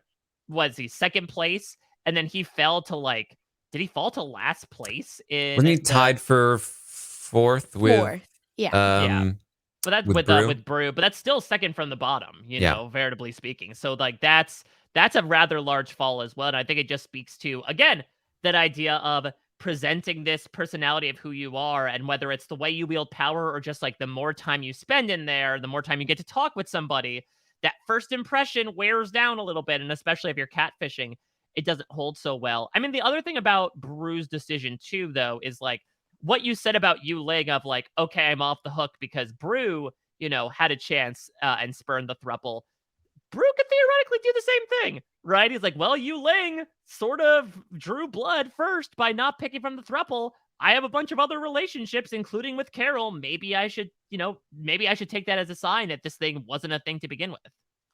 Yeah, like, I mean, Alyssa's theoretically a bigger threat than Carol, although, again, given how the end of the game works, I don't think that really applies all that much. In some ways, Carol could be more of a threat than Alyssa in the end, because people see Alyssa as more of a threat and may therefore rate her lower in the final ratings. But that's an aside at that point. Yeah, the rest of the safety chain goes relatively how you would expect, I think, with Rachel choosing between Nathan, Brew, Alyssa, or Carol. She had just made the alliance with Nathan. So even though there had been some tension there, it seemed like a pretty it felt like that was a call that made some sense. She didn't really have enough connections elsewhere. And then Nathan choosing Brew was a very easy call, I think, for Nathan, considering he had invested the most in that relationship, which leaves Brew having to choose between two allies, one in a throuple and one mama bear. God, what a horrible place. The decision we've all been faced with. Is it your mother or you love her? Who do you choose? Who do you take on the boat? Yeah. And I guess this means no more sex advice for Mama Carol. I think that's good for everyone. Yeah, I think John's filled up. I think he's got enough. He can walk out now into this world. Well, I think the point was that he wasn't fulfilled enough. Yeah, now John's partner is going to be like, wow, you lay like a 50-something-year-old woman. He's like, thanks, Alyssa. You taught me well. I now know how many nerve endings. I can't. I can't with the Spice Girls getting a sex talk. Like, what show am I watching? I wish Sean had been like, so hypothetically, let's say that you're my son, and like, what kind of advice would you give my son sex-wise if you were, let's just pretend you were talking to him. This really could have been eye-opening from like finding out more about John's home life and being like, can you tell me the birds and the bees? Like my son, I mean, yeah, he never found out about them. So I would love to know exactly what it is. I've got to teach him some things. So Oh, no. Oh my God. It's like Bridgerton season 1 when she's Yeah. like, you know how the animals, they just kind of know what to do. So you'll Exactly. also know what to do. What are you doing? John could be a real Daphne Bridgerton, you know? Listen, we don't know Carol's life. Poor Carol. Can you imagine? My son, I feel like I need grandbabies. So what are the best things that I should be telling him? Like, that's some shit I could see. I have a friend, like it very much has that tone. So if you're John and you come home and they're like, how'd it go? It's like, it went pretty well, I think. You know, it's, we're so excited to watch. We're going to all watch together as a family, right? Yeah. I absolutely the hell not. I think as soon as you see the chat request come up, you're like, anyone want popcorn? And Yeah. you know what? I'm gonna go to the store. I think there's the best popcorn is from the store. I'm gonna go. It's like a few towns over, but I've experienced it. I'll be back. You're like, oh man, the signal. Oh, the TV's. Oh, something's happening with the TV. With the Netflix stopped working for this whole segment. With oh man, it's a couple of minutes now. Oh look, we're back. Yeah, I was just like, I think we I just need missed to one fast. conversation. I think that's Yeah, easy. just fast forward this part. It's okay. Like No, I think Netflix sometimes glitches. I mean, it's very easy what you could do, right? Especially if you're with your parents, is like if they're not the most technologically adept, like, unplug HDMI port 1. Like, I don't know what's going on, and they can't get their hands on it. They don't know what it is. And so you have all the power in your hands. Like, oh, I sat on the remote and it's fast forwarding. Oh crap, how do I stop? Oh, there we go. Can we just go back? We don't want to go back. That was just it would be it would take too long, and it's so hard to figure out how to, find the spot. It's like you see little frames, but it's like, where is this really? It never is the exact spot. Yeah, the spot where you're supposed to go, the go spot, the G spot is really hard to find. And so you really have to move past the G spot. You should not, everyone, please. Well, now it's revealed that Sasha did step into the Museum of Sex to learn. Listen. All right, everyone. I would just be so stressed because my mom would have to watch like every scene I'm in twice. So I just can't imagine to be like, I think I would have to be like, Mom, I just said some inappropriate things. Like, it's just best for us to fast forward. If she sees that scene, is she like, all right, gotta watch it again? She'll be like, you got to leave the room. You got to leave the house for the next 2 hours. Would she give you notes on like... She'd be like, you were right. Thank you. I DM Alyssa. Thank you, Alyssa. It did actually work. The foreplay all day did actually work. Because that was the advice. Is that what we call the same name show that ran for 4 episodes? Foreplay all day.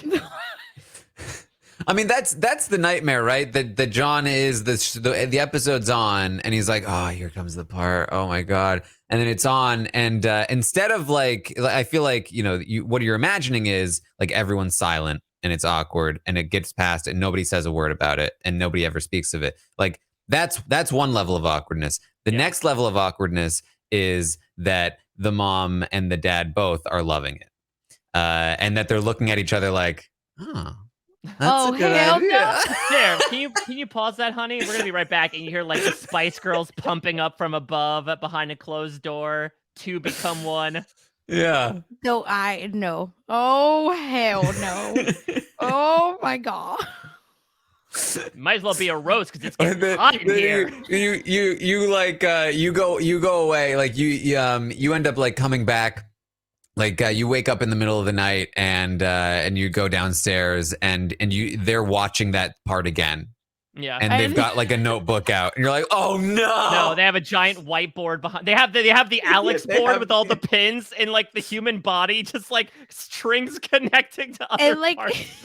And like any bickering married couple, they're like, no, I told you to do this, but you're doing this instead.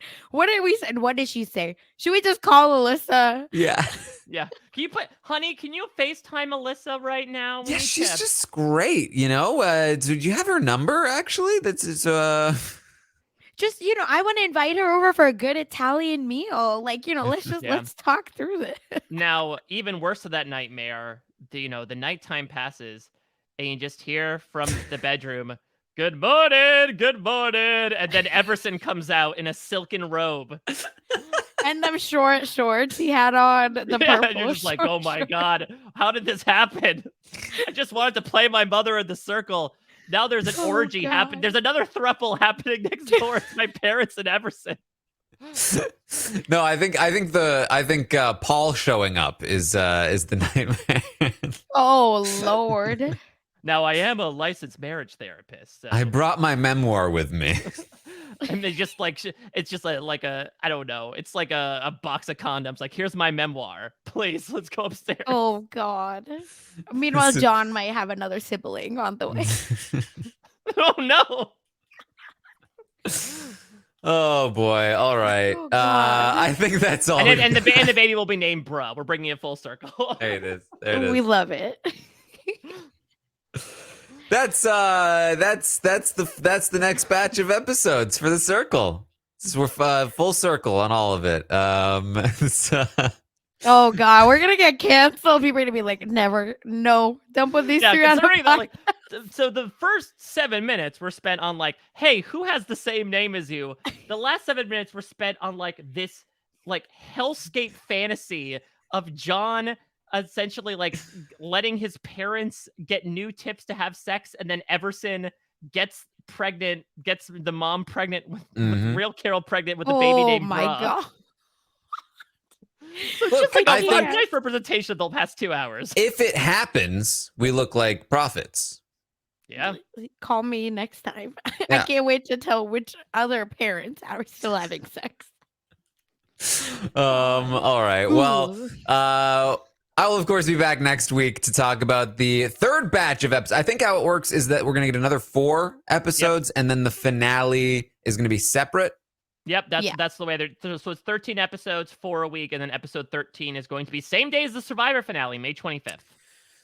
Doubling up on the finales. There you go. So we'll be back next week to talk about the third batch of episodes, and then full week following that for the finale episode. We'll go over the results of the Circle season 4. We'll get them all out of the way at once. Then I'll truly have some time off before Big Brother 24.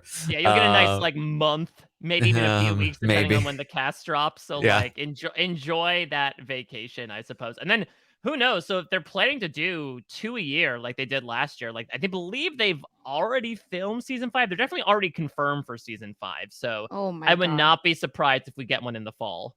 They really crank them out. So yes. All right, Alyssa.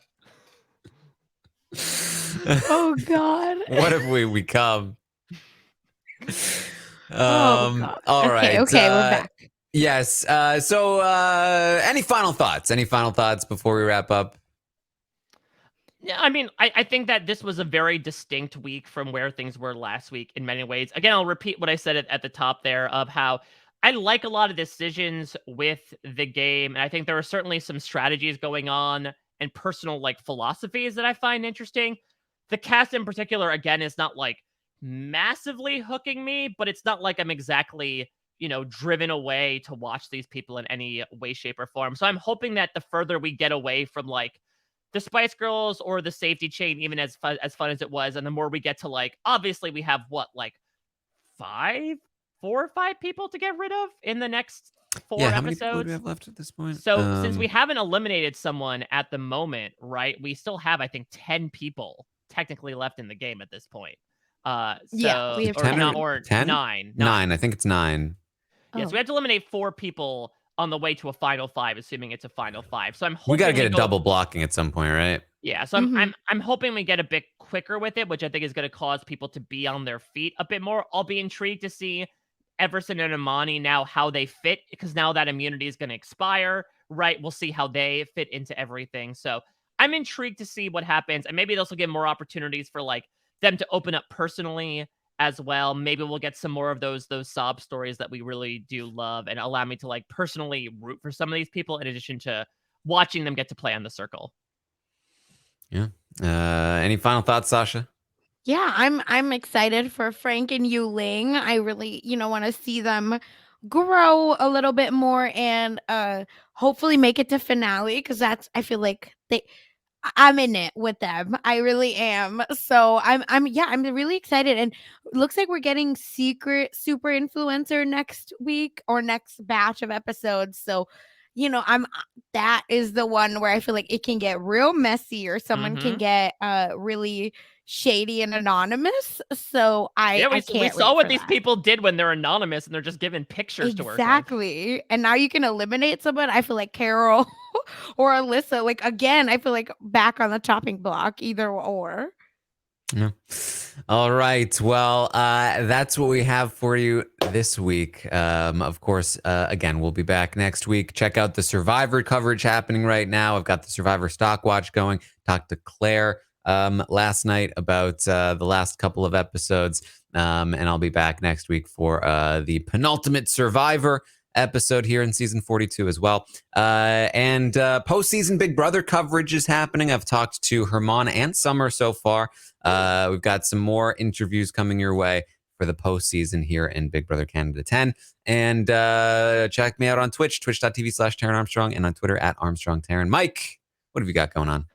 Holy moly. Okay. I could give my plugs in the same length of time it took Bruh to think through his choice here. So I'll start with the circle, I guess, and actually work my way outwards. So like previous seasons, I am doing exit press for the circle. I am going to attempt to speak with everybody who is left in the game from when we left these episodes. And so then there's eliminations will come out, obviously, like as they are eliminated, but I'm hoping to get some chat with at least all of the final 9, quote unquote, as they get eliminated. That's all up at parade.com. Also covering Survivor there, where I'm doing exit press, and of course doing the B&B with Liana Boris. We have Jessica McKenna, who is a comedian, improviser, and also a big Survivor fan. We're having her on this Monday, which should be exciting. I'm going to keep de-dumbing because I'm going to be on nothing but Netflix this week, talking the Pentaveratit. It's a Mike Myers joint. He has returned to the screen. He plays about 15 different roles. It's a show about conspiracy theories, and there's a good amount of pee and poop jokes. So we got a lot to talk about with myself, Rob, and Chappelle. But over on post-show recaps is really where things are just like percolating like a coffee pot. So Stranger Things, Josh Wigler and I are doing coverage of season 4, and we are doing podcasts every week. We are rewatching a season. So we did season 1, which I forgot how incredible it was. I'm in the middle of season 2. I did not remember how maybe not so incredible it was, but we're getting you reacquainted with the situation for when the show comes back. Going to be actually doing reintroducing that model for another show this coming week that I will just loosely refer to here without being explicit about it. This past couple of weeks, I did some Star Trek coverage. Rob Citernino joined Jessica Lees and I to talk Star Trek Picard, which just concluded, and I did a very fun Star Wars RPG in preparation for Obi-Wan Kenobi, which coming in a couple of weeks. We decided to play a Star Wars game where we played a bunch of different characters. I played a protocol droid a la C-3PO that was remade into a homicidal killing machine. Oh my God. If that intrigues you, be sure to check it out. Lots of other fun people on there. Josh Wigler, Grace Leader. I'm covering Barry as well every week on Post Show Recaps. And Josh Wigler and I are going down the hatch, doing a Lost Episodes countdown. So yeah, there's a lot of things happening with myself and being on this microphone. And I am grateful for each and every minute I get to do it, including getting to talk about the circle with you all. There you go. Sasha, how about you? You got a list as long as Mike's? No, there you go. Be short. Really slowly. Yeah, let me just talk. No, I'm just kidding. You can find me on Twitter at funsize_04 and over on Mess Magnets with Kirsten McInnes, where we talk all drama, all tea, some pop culture, but it's really vibes and then everything else. But if you're ever wanting to know any drama that comes across your TL. We've probably covered it. We this new episode coming out this week, or maybe it's already out. We talked about tattoos and dating younger men, and lots, cracking your engagement rings, Kourtney Kardashian. So lots of mess, lots of fun, some TikTok drama as well. So go check that out. Leave us some reviews because we're new. We're trying to get renewed. And you can also check me out over at Silent Podcast. It'll be out this weekend, where we're covering the last 4 episodes of Abbott Elementary. You can just look up Ooh. Silent Podcast, and we'll be on there chatting those as well. Thank you so much for having me. Love the circle. So glad I got to talk about it. Yes. All right. Well, that's what we have for you then this week. Thank you so much for joining us here for the Circle coverage, and we will see all of you next time.